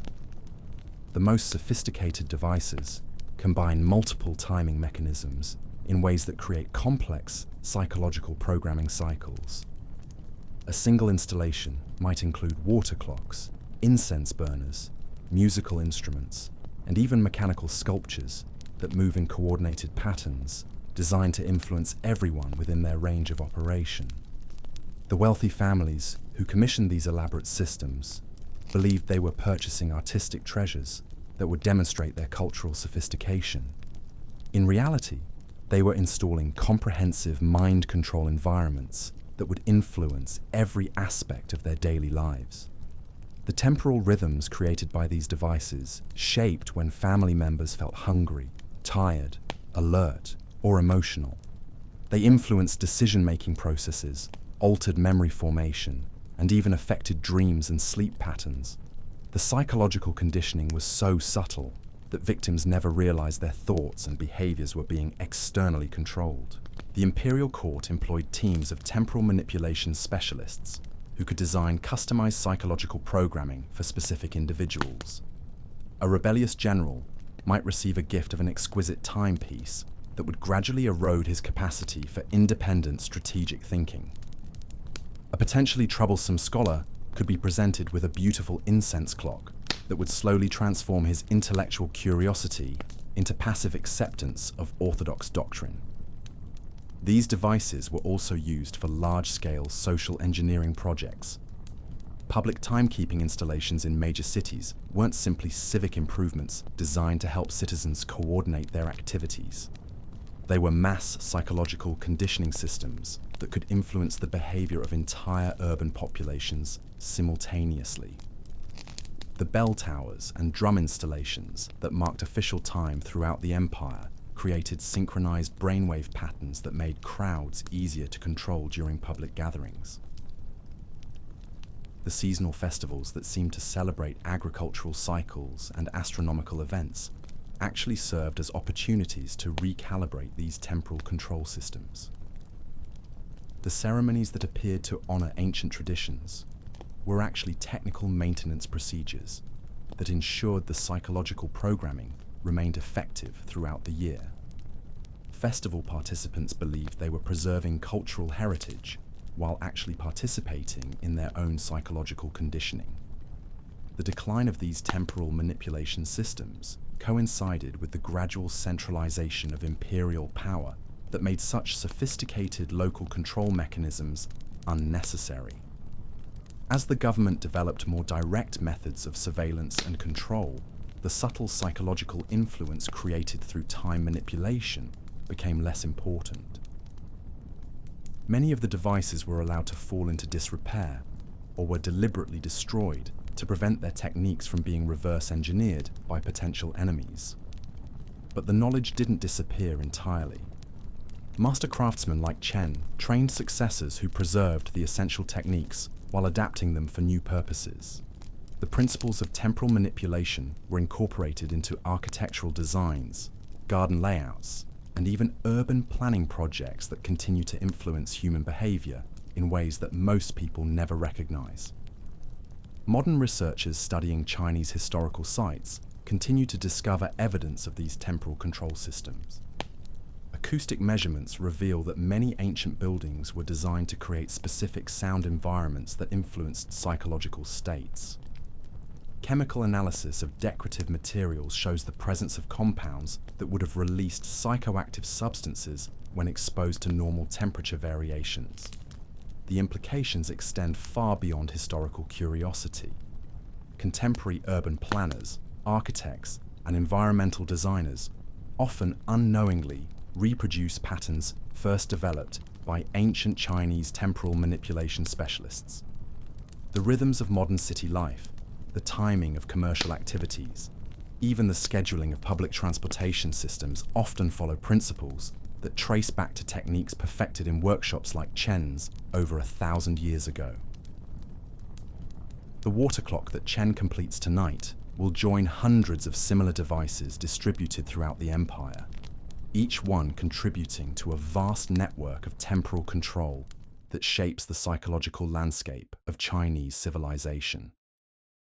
The craftsman believes he's creating a beautiful and useful object that will serve its owner for decades. He never suspects that he's actually manufacturing a weapon of psychological warfare disguised as a timekeeping device. The bronze dragons that chase each other around the clock's circumference carry encoded information about optimal timing for various types of psychological manipulation. The musical tones produced by the mechanism create subliminal patterns that influence brain chemistry in ways that enhance compliance with authority. Even the visual aesthetics of the device are calculated to produce specific emotional responses that support imperial control objectives. But perhaps the most disturbing aspect of these temporal manipulation systems was how they used humanity's natural relationship with time as raw material for control mechanisms. People's innate need to coordinate their activities, their desire to mark significant moments, their comfort in predictable routines, all became tools for psychological conditioning that operated below the threshold of conscious awareness. The techniques developed by craftsmen like Chen represent an understanding of human consciousness that was centuries ahead of anything achieved by Western science. They knew how to alter perception, modify memory, influence decision-making, and shape behavior through environmental factors that seemed completely innocent. Their work demonstrates that the relationship between technology and human psychology has always been far more complex than most people realize. As we prepare to leave Chen's workshop behind, the water clock continues its ancient rhythm, marking time that flows forward into an uncertain future while carrying forward psychological programming techniques that continue to influence human consciousness in ways we're only beginning to understand. The shadows cast by these temporal manipulation devices stretch across centuries, shaping the modern world through patterns most people never recognize. The craftsman extinguishes his oil lamp and locks his workshop door, unaware that the devices he's created will outlive empires and continue to influence human behavior long after the civilization that produced them has faded into historical memory. The water drips, the gears turn, and time itself becomes a tool for controlling the human mind in ways that make conventional forms of power seem crude by comparison. In our next exploration, we'll uncover how these temporal manipulation techniques spread beyond China's borders and evolved into the global systems of psychological control that continue to shape modern civilization in ways that most people never suspect. The lantern flames flicker lower now as we approach the final chambers of our exploration, where the deepest shadows gather and the most carefully guarded secrets whisper their truths. Tonight, we descend into the realm where ancient China's masters of control perfected their ultimate achievement. Not armies or walls or proclamations, but something far more insidious. The complete transformation of human consciousness itself through methods so sophisticated that their victims never realized they were being systematically reprogrammed from birth to death. Picture yourself standing before an ornate mirror in a wealthy merchant's home during the Yuan dynasty. The bronze surface gleams in the candlelight, reflecting not just your face, but something deeper, something that was deliberately built into the very metal itself. This isn't simply a looking glass. It's a consciousness modification device, so subtle that generations of users never suspected its true purpose. The artisans who crafted it understood principles of human psychology that wouldn't be officially discovered for another 600 years. The young apprentice named River polishes the mirror's surface with silk cloth, believing she's simply maintaining a beautiful household object. She doesn't realize that the mathematical ratios governing the mirror's curvature create specific optical effects that influence brainwave patterns in anyone who gazes into it regularly. The bronze alloy contains trace elements that interact with natural light to produce subliminal visual frequencies. Even the decorative patterns etched around the frame follow geometric principles designed to induce particular mental states.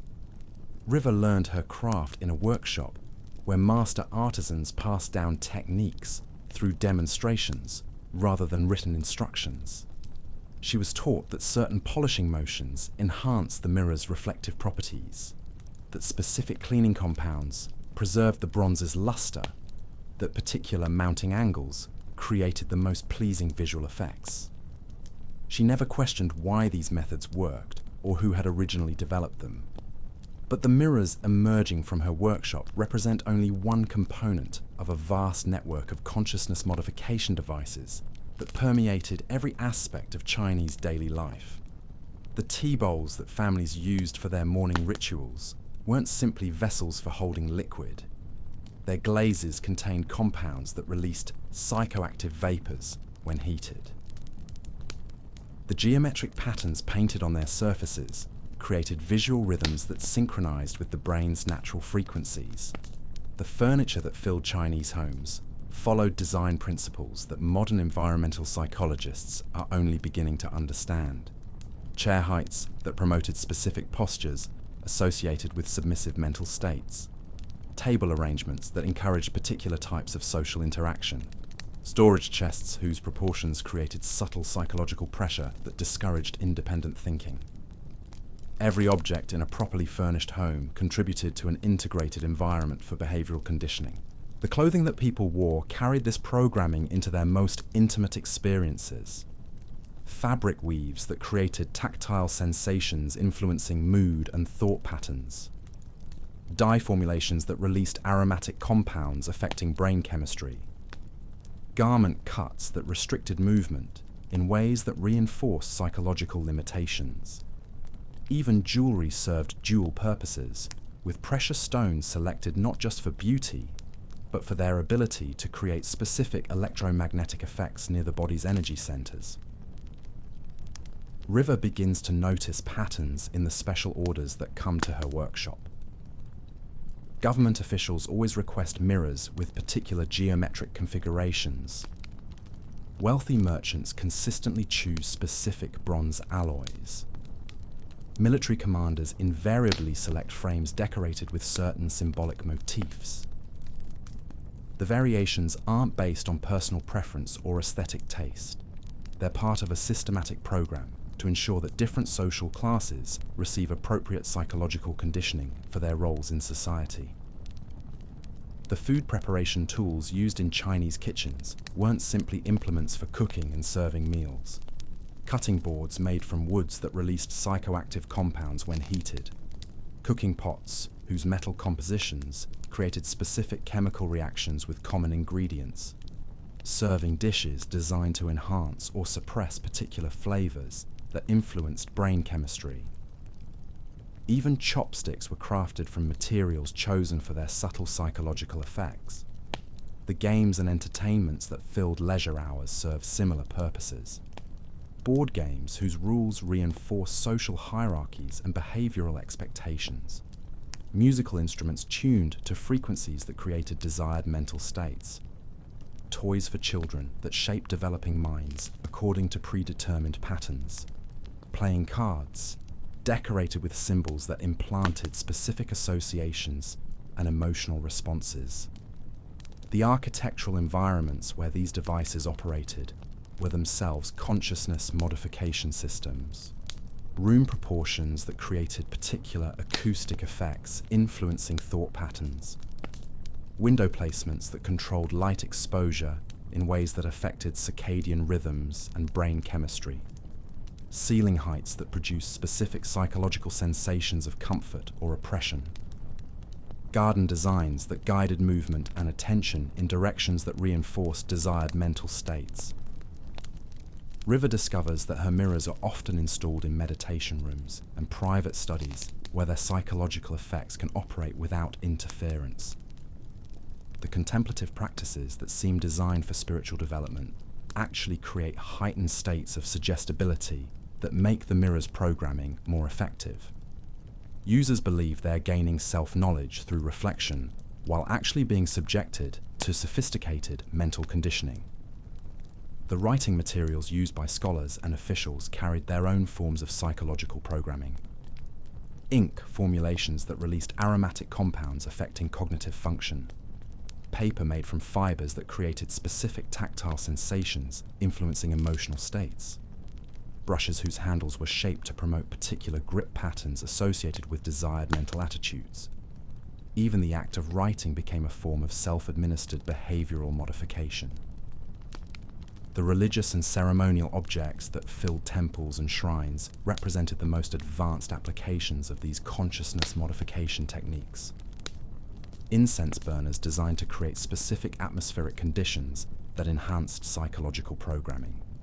Ritual vessels whose proportions and materials produce particular electromagnetic effects. Statues and paintings that used advanced understanding of visual psychology to implant desired thoughts and emotions in worshippers. The seasonal festivals that brought communities together served as mass deployment operations for these consciousness modification systems. Decorations that created coordinated visual environments affecting large numbers of people simultaneously. Traditional foods prepared using ingredients and methods that influenced brain chemistry. Musical performances that used acoustic principles to synchronize brainwave patterns across entire crowds.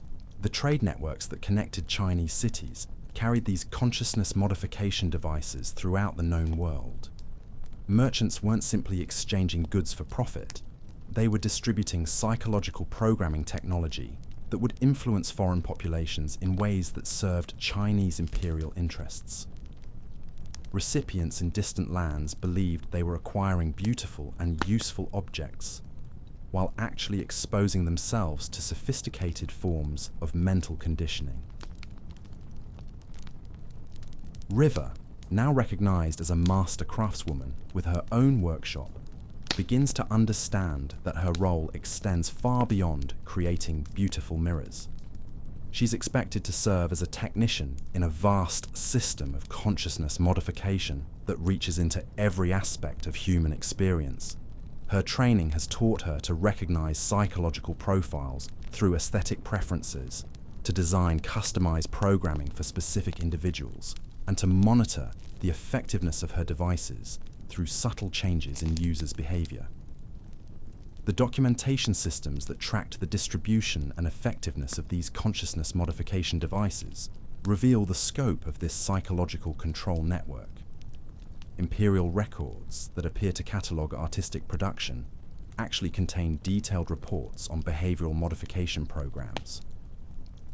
Regional administrators, who seem to be managing economic development, were actually implementing coordinated consciousness engineering projects across entire provinces.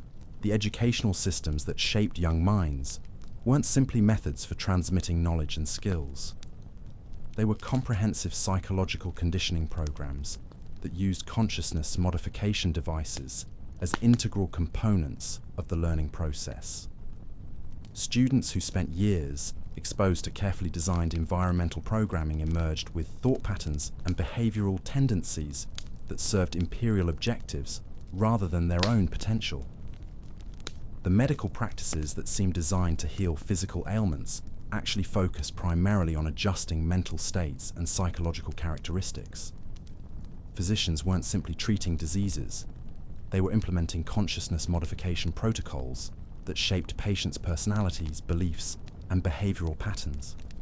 The herbs and treatments that appeared to promote health actually created specific neurochemical changes that enhanced compliance with social expectations. The economic systems that governed trade and commerce incorporated consciousness modification principles at every level. Markets weren't simply places for exchanging goods and services. They were psychological programming environments where carefully designed sensory inputs influenced purchasing decisions, social interactions, and even political attitudes. The very act of participating in commercial activities became a form of ongoing behavioral conditioning. The legal systems that maintained social order relied heavily on consciousness modification techniques to ensure compliance with imperial law. Court proceedings weren't simply methods for determining guilt or innocence. They were psychological conditioning sessions designed to reinforce desired attitudes toward authority and social hierarchy. Even the physical environments where legal matters were decided incorporated design elements that influenced the mental states of everyone involved. The military training programs that prepared soldiers for combat integrated consciousness modification devices into every aspect of preparation. Weapons that created specific psychological effects in users through their materials and design. Uniforms that influenced mental states through their colors, textures, and fit. Training environments that shaped thought patterns and emotional responses through carefully controlled sensory inputs. River's mirrors continue to reflect more than simple images. They serve as windows into a world where human consciousness was treated as raw material for engineering projects that spanned generations.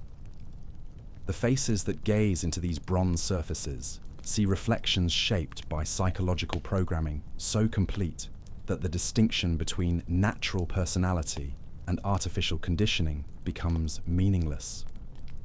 The decline of traditional Chinese consciousness modification systems in the modern era has created psychological instabilities that continue to influence contemporary society.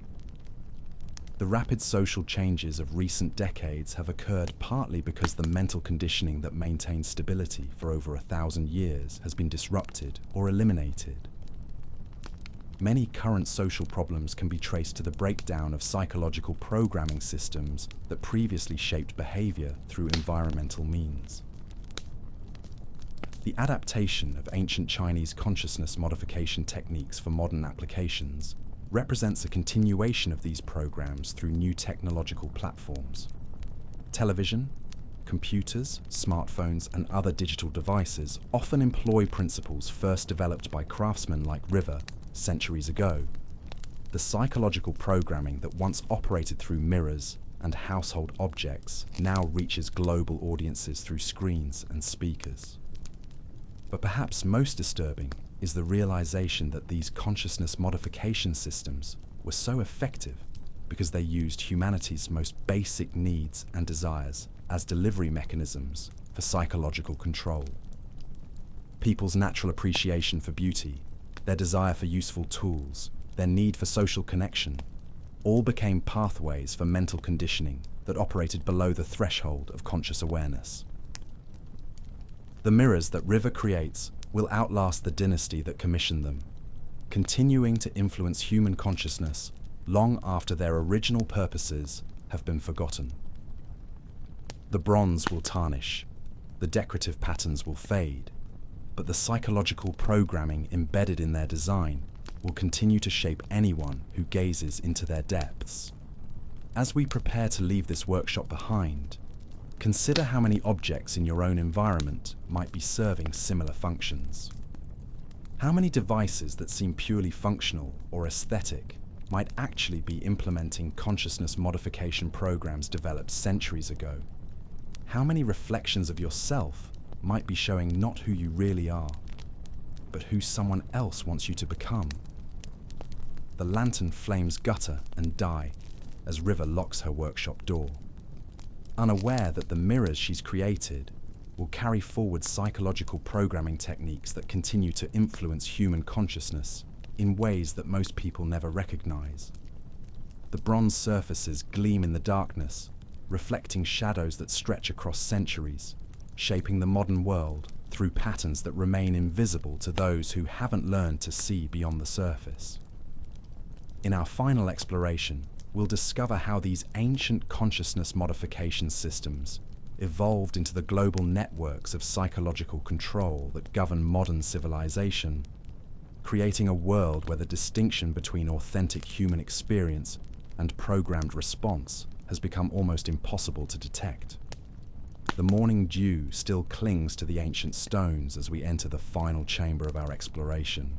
where the deepest mysteries of China's past converge into a truth so profound, it reshapes everything we thought we knew about human civilization itself. Tonight, we stand at the threshold where all the hidden threads we followed, all the secret systems we've uncovered, weave together into a pattern that reveals the ultimate purpose behind 5,000 years of carefully orchestrated human development. Picture yourself walking through the ruins of what was once the most secret facility in ancient China. No maps marked its location. No official records acknowledged its existence. Yet from this hidden complex, built into a mountain range that most people believed was uninhabitable, came the coordinated instructions that shaped every aspect of Chinese society, from the imperial court to the humblest village home. The chamber you're entering now is vast, its ceiling lost in shadows that seem to swallow the flickering light of your torch. Along the walls stretch endless rows of bronze tablets, each one inscribed with symbols that appear to be Chinese characters, but follow patterns that no scholar has ever been able to decipher. These aren't historical records or philosophical texts. They're operational manuals for the most comprehensive system of human control ever conceived. At the center of the chamber stands a device that defies easy description. Part astronomical instrument, part mechanical computer, part psychological conditioning apparatus. Its bronze gears and crystal components create patterns of light and shadow that seem to move with a life of their own. This is the heart of ancient China's greatest secret, the machine that coordinated every manipulation technique we've discovered, every control system we've explored, every method of shaping human consciousness that we've uncovered in our journey through the hidden past. The elderly keeper named Sage tends to this device with movements so practiced they seem almost ritualistic. His family has maintained this facility for 30 generations, passing down knowledge that was never written in any book, never spoken outside these walls. He believes he's preserving ancient wisdom that connects humanity to cosmic forces beyond mortal understanding. He doesn't realize he's actually operating the central command system for a global psychological control network that has been shaping human civilization for millennia. The bronze tablets that line the walls contain detailed records of every consciousness modification experiment ever conducted in China, psychological profiles of entire populations, behavioral analysis of different ethnic groups, detailed instructions for creating specific personality types through environmental conditioning. The scope of data collection represented here makes modern surveillance systems look primitive by comparison. But these records extend far beyond China's borders. The tablets document consciousness modification programs implemented throughout Asia, detailed reports on psychological conditioning experiments conducted in societies that most historians believe had no contact with ancient China. The evidence suggests that Chinese influence on human development was far more extensive than anyone has ever suspected. Sage adjusts the device's crystalline components according to calculations that take into account astronomical positions, seasonal variations, and even subtle changes in the Earth's magnetic field. The patterns of light that emerge from the machine aren't random. They're precisely calibrated to influence the consciousness of anyone exposed to them, creating mental states that enhance receptivity to psychological programming. The chamber itself serves as a broadcasting station for these consciousness modification signals. The geometric proportions of the space, the acoustic properties of the stone walls, the electromagnetic characteristics of the metal components, all combine to amplify and focus psychological programming that can influence human minds across vast distances. The device doesn't just coordinate local control systems. It broadcasts instructions that shape consciousness throughout the known world. The implications are staggering. Every technique we've explored in our journey through ancient China's hidden world was coordinated from this central facility. The marriage customs, that shaped family structures, the examination systems that controlled intellectual development, the artistic traditions that programmed aesthetic responses, the religious practices that modified spiritual beliefs. All of it orchestrated from this single hidden location. The operators of this facility weren't simply Chinese officials implementing imperial policies. They represented something far older, far more sophisticated than any known dynasty. The knowledge they possessed, the technology they employed, the understanding of human psychology they demonstrated, all suggest capabilities that shouldn't have existed in the ancient world according to conventional historical timelines. Sage shows you tablets that document the gradual expansion of this consciousness modification network throughout human history. What appears to be the natural development of civilization was actually the systematic implementation of psychological control systems designed to shape human evolution in predetermined directions. The rise and fall of empires, the development of religions, the progress of technology, all guided by interventions from this hidden facility.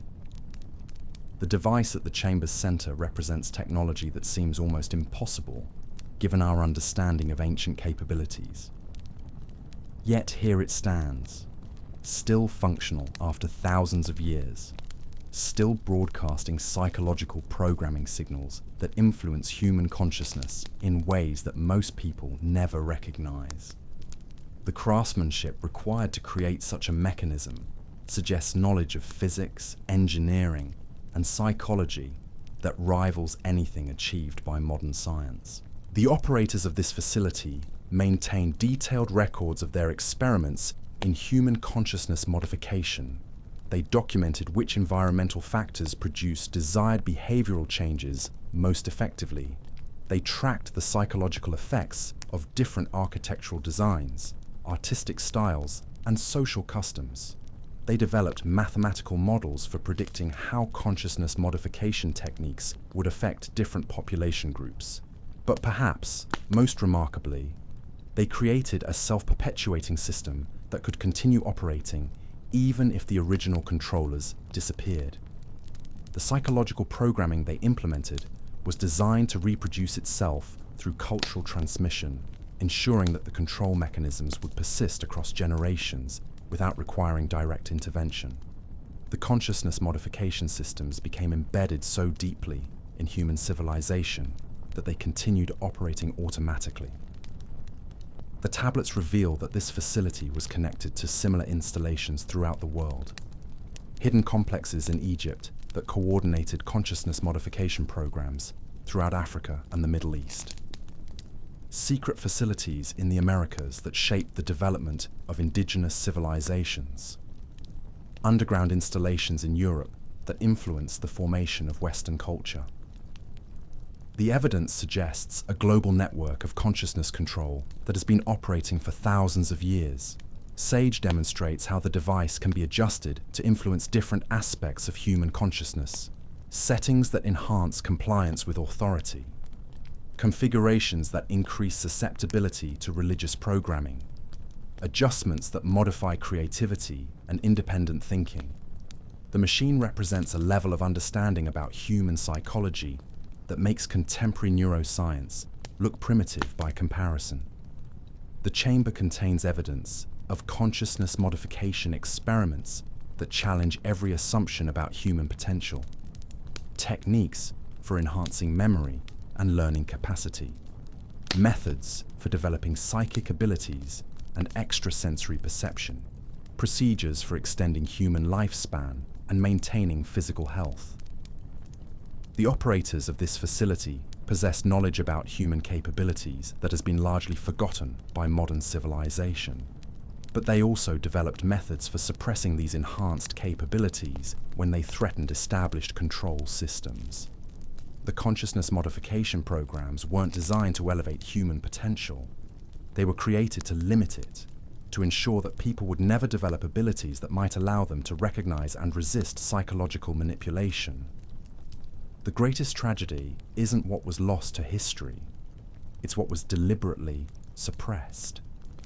The astronomical calculations that guide the device's operation reveal understanding of cosmic forces that influences human consciousness in ways that modern science is only beginning to recognize. Solar radiation patterns that affect brain chemistry, lunar cycles that influence emotional states, planetary alignments that modify cognitive function. The operators of this facility knew how to use these natural phenomena to enhance their consciousness modification programs. Sage explains that the device requires periodic recalibration to maintain its effectiveness as astronomical conditions change over long cycles. The knowledge needed for these adjustments has been passed down through his family for generations, preserved through oral tradition that was never allowed to be written down. He represents the last link in a chain of transmission that stretches back to the original builders of this facility. The tablets document the gradual decline of the global consciousness modification network as technological and social changes made the original control methods less effective. The operators attempted to adapt their techniques for changing conditions, but eventually the facility was abandoned as new forms of psychological control made the ancient systems obsolete. The last entries describe preparations for a dormant period during which the consciousness modification network would remain inactive until conditions became favorable for reactivation. But the psychological programming implemented by this facility didn't simply disappear when the operators departed. The behavioral patterns, thought processes, and social structures they created continued to influence human development long after the original control systems were abandoned. The consciousness modification techniques became so deeply embedded in human culture that they shaped civilization's development even without active management. The device reveals that many aspects of modern life that seem natural or inevitable are actually the continuing effects of ancient consciousness modification programs. Social hierarchies that feel instinctive, economic systems that appear logical, political structures that seem necessary, educational methods that feel traditional, all potentially the persistent influence of psychological programming implemented thousands of years ago. Sage demonstrates the device's predictive capabilities, showing how the operators could forecast the long-term effects of their consciousness modification programs. They knew that the psychological patterns they were implementing would persist for millennia, continuing to shape human behavior long after the original purposes had been forgotten. The control systems were designed to be self-sustaining across vast periods of time. The chamber contains evidence that the operators of this facility possessed advanced knowledge of genetics and biological inheritance. They understood how psychological traits could be passed from parents to children, how consciousness modification techniques could create heritable behavioral patterns, how entire populations could be shaped through selective breeding programs disguised as cultural traditions. But perhaps most disturbing is the realization that the consciousness modification network may not be permanently dormant. The tablets describe conditions that would trigger the reactivation of the global control system, technological developments that would make new forms of psychological manipulation possible, social changes that would create opportunities for implementing enhanced consciousness modification programs, population levels that would require more sophisticated control mechanisms. The device responds to astronomical calculations that suggest these reactivation conditions may be approaching.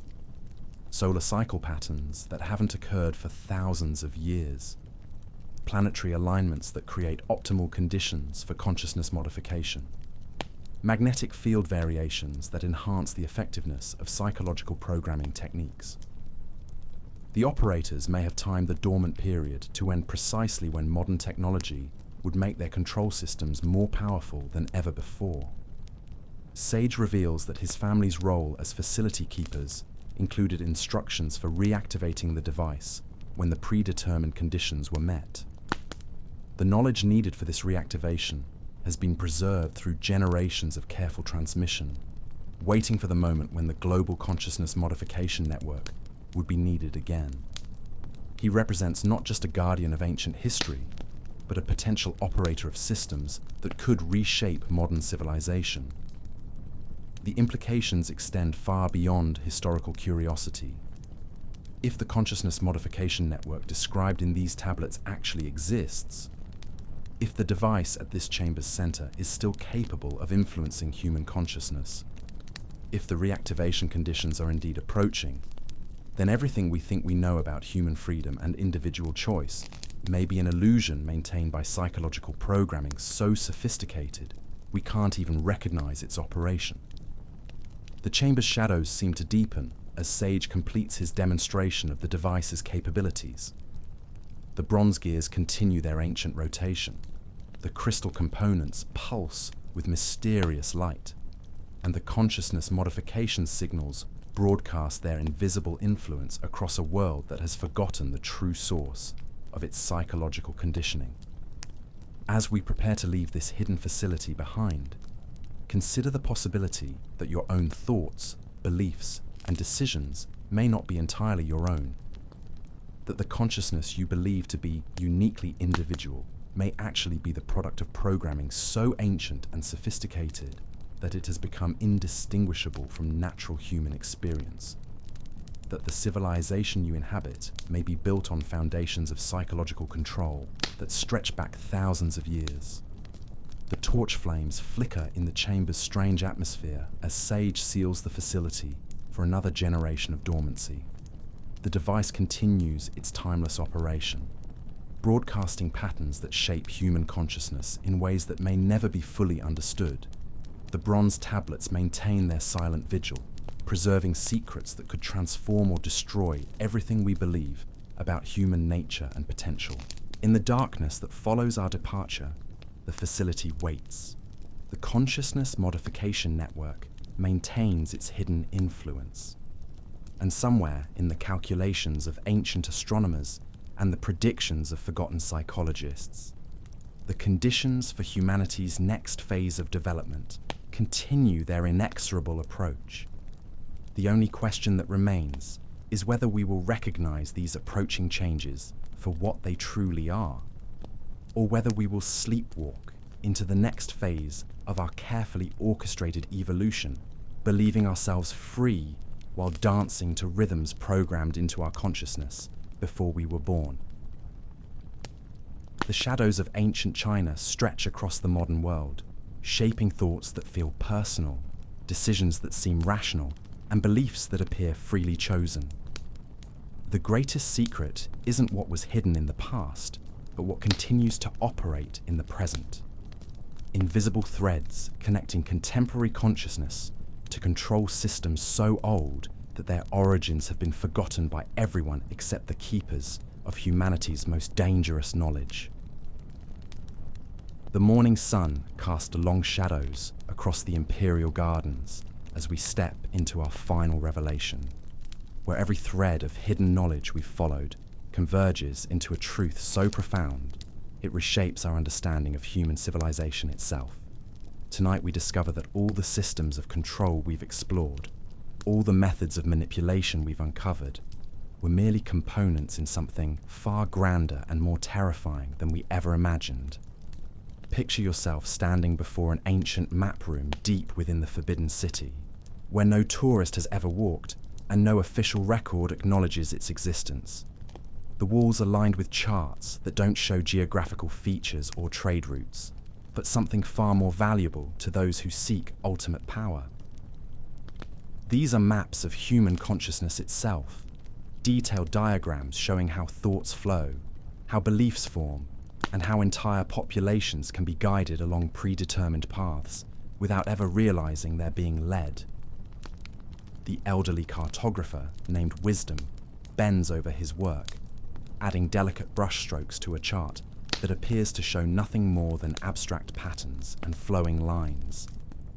His weathered hands move with the precision of someone who has spent decades perfecting an art that few people know exists. He believes he's preserving ancient knowledge about the natural order of society. He doesn't realize he's actually maintaining the instruction manual for the most comprehensive system of human control ever devised. These aren't ordinary maps. They're psychological blueprints that show how consciousness modification techniques can be layered and combined to create desired outcomes across entire civilizations. Each chart represents years of careful observation and experimentation, documenting which combinations of environmental factors, social pressures, and cultural influences produce specific changes in human behavior. The room contains evidence of planning that extends centuries into the future. Charts that predict how technological developments will create new opportunities for consciousness control. Diagrams that show how population movements can be guided to serve strategic purposes. Maps that reveal how cultural changes can be orchestrated to appear natural while actually serving hidden agendas. Wisdom shows you a particularly detailed chart that documents the psychological characteristics of different regions throughout the empire. Mountain communities that have been shaped to value endurance and obedience. Coastal populations that have been conditioned for specific types of maritime skills. Agricultural areas where the inhabitants have been programmed for seasonal thinking and acceptance of cyclical hardship. But these maps extend far beyond China's borders. The room contains charts documenting consciousness modification programs implemented throughout Asia, detailed analyses of psychological conditioning experiments conducted in societies that official history claims had no contact with ancient China. The evidence suggests that Chinese influence on human development was far more extensive and systematic than anyone has ever suspected. The techniques mapped in this room weren't developed through trial and error or gradual cultural evolution. They represent systematic research into human psychology conducted over many generations by specialists who understood consciousness in ways that make modern neuroscience look primitive. These ancient psychologists knew how to modify thought patterns, alter emotional responses, and shape behavior through environmental factors so subtle that their subjects never recognized the manipulation. The charts reveal that many aspects of human society that seem natural or inevitable are actually the products of deliberate engineering. Social hierarchies that feel instinctive were carefully designed to serve specific purposes. Economic systems that appear logical were created to channel human energy in predetermined directions. Political structures that seem necessary were implemented to maintain control while creating the illusion of choice and freedom. Wisdom explains that the maps require constant updating as social conditions change and new opportunities for consciousness control emerge. The knowledge needed for these updates has been passed down through generations of carefully selected specialists who dedicate their lives to understanding and manipulating human psychology. Each cartographer adds to the accumulated wisdom while ensuring that the ultimate purposes remain hidden from those who might resist. The room contains evidence of consciousness, modification experiments that challenge every assumption about human potential, techniques for enhancing certain mental abilities while suppressing others, methods for creating personality types optimized for specific social functions, procedures for ensuring that enhanced capabilities never develop in ways that might threaten established control systems. The charts document how consciousness modification techniques were refined over centuries through systematic observation and experimentation. The operators tracked which environmental factors produced desired behavioral changes most effectively. They studied how different architectural designs, artistic styles, and social customs influenced human psychology. They developed mathematical models for predicting how consciousness modification programs would affect different population groups. But perhaps most remarkably, they created self-perpetuating systems that could continue operating even without direct management. The psychological programming they implemented was designed to reproduce itself through cultural transmission, ensuring that control mechanisms would persist across generations. the consciousness modification systems became so deeply embedded in human civilization that they continued operating automatically. Wisdom demonstrates how the maps can be used to predict and guide large-scale social changes. Charts that show how technological innovations can be channeled to serve control objectives rather than human liberation. Diagrams that reveal how economic disruptions can be managed to increase rather than decrease psychological dependence. Maps that display how cultural movements can be co-opted and redirected to support existing power structures. The room reveals that consciousness modification programs were coordinated across vast distances through networks that operated parallel to official government systems. Secret communication methods that allowed psychological specialists in different regions to share techniques and coordinate their efforts.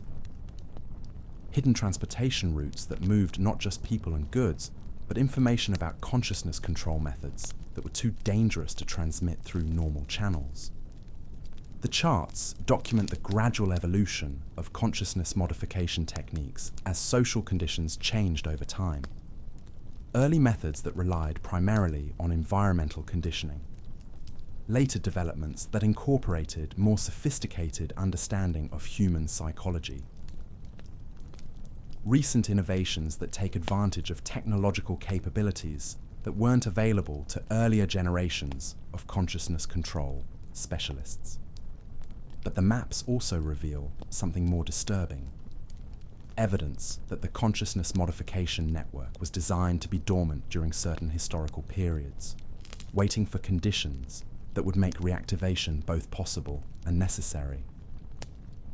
The charts describe astronomical cycles, technological developments, and social changes that would trigger the revival of control systems that have been inactive for centuries. Wisdom explains that his role as mapkeeper includes responsibility for recognizing when these reactivation conditions are approaching. The knowledge needed for this assessment has been preserved through generations of careful transmission, waiting for the moment when the global consciousness modification network would be needed again. He represents not just a guardian of ancient knowledge, but a potential operator of systems that could reshape modern civilization. The implications extend far beyond historical curiosity. If the consciousness modification networks described in these maps actually exist, if the techniques they document are still being implemented, if the reactivation conditions are indeed approaching, then everything we think we know about human freedom and individual choice may be an illusion maintained by psychological programming, so sophisticated we can't recognize its operation. The charts reveal that many contemporary social problems aren't accidental developments or natural consequences of technological progress. They're the predictable results of consciousness modification programs that were implemented centuries ago and are still operating today. The psychological conditioning that shapes modern behavior was designed by specialists who understood human nature in ways that most people never suspect. Wisdom shows you maps that document how consciousness modification techniques have been adapted for modern conditions. Traditional methods that relied on architectural design and environmental conditioning have been supplemented with new approaches that take advantage of electronic media, mass communication, and global transportation networks.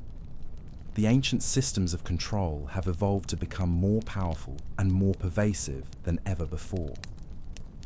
The room contains evidence that consciousness modification programs are currently being implemented on a global scale through institutions that most people consider beneficial or necessary.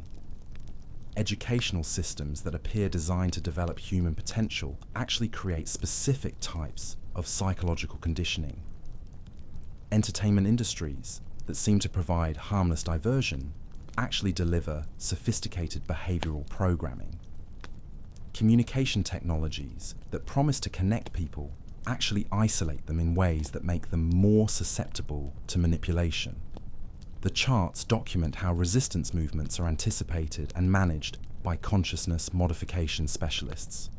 techniques for identifying potential troublemakers before they recognize their own dissatisfaction, methods for channeling rebellious energy into harmless activities that create the illusion of resistance while actually supporting existing control systems, procedures for eliminating genuine threats to consciousness, control networks without creating martyrs or inspiring further resistance. But perhaps most disturbing is the realization that many people who believe they're fighting against oppression are actually implementing consciousness modification programs without realizing it. The charts show how genuine reformers can be manipulated into advancing control objectives while believing they're promoting human liberation. How social movements can be co-opted and redirected to serve purposes opposite to their stated goals. Wisdom reveals that the maps contain instructions for implementing consciousness modification programs that would make current control systems seem primitive by comparison. Techniques that take advantage of genetic engineering, nanotechnology, and artificial intelligence to create forms of psychological conditioning that would be impossible to detect or resist. Methods for modifying human consciousness at the biological level to ensure that future generations would be incapable of recognizing or opposing psychological manipulation.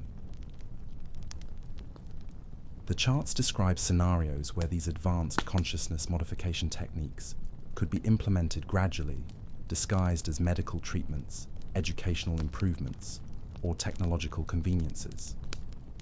The population would eagerly embrace modifications that would eliminate their capacity for independent thought while believing they were receiving benefits that would enhance their lives and capabilities.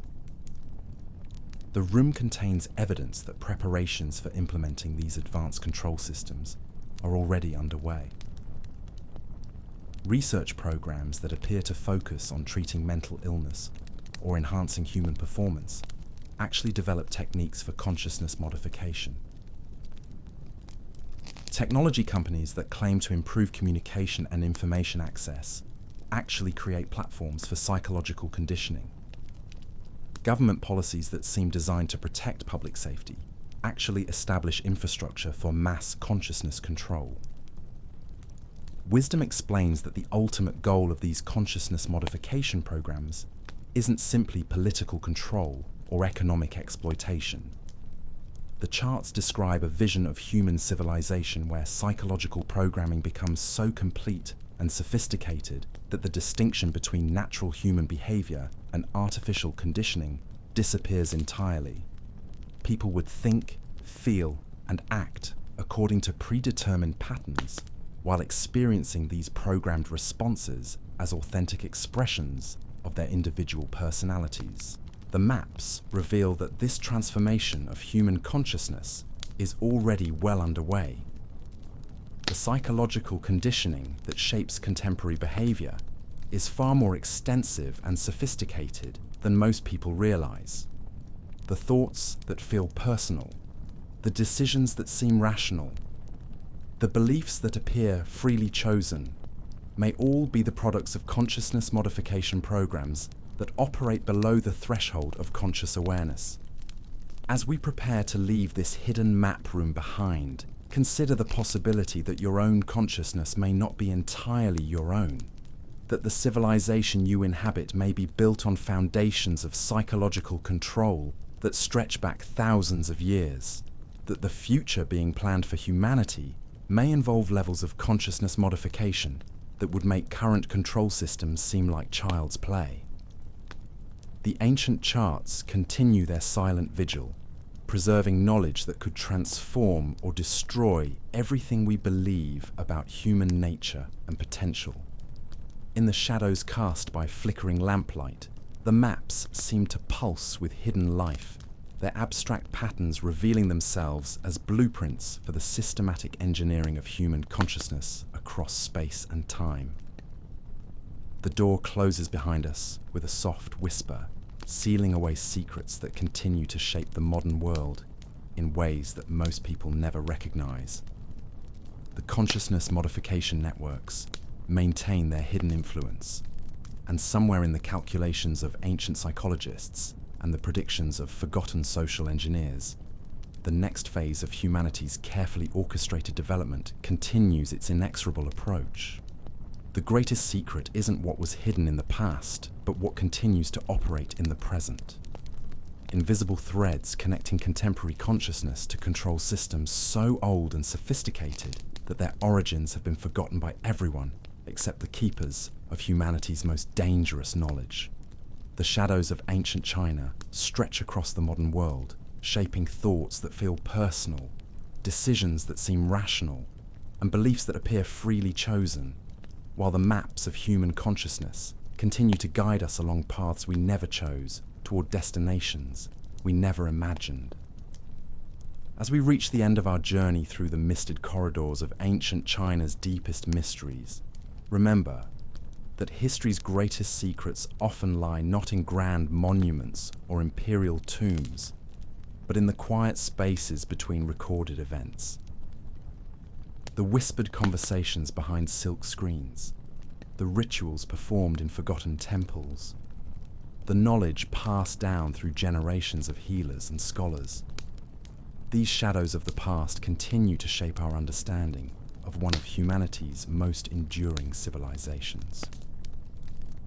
While archaeologists uncover new artifacts and historians decode ancient texts, countless mysteries remain buried beneath centuries of silence, waiting patiently for the right moment to reveal themselves. Perhaps the most profound secret of ancient China is this: that every discovery leads not to answers, but to deeper, more beautiful questions about the human experience itself.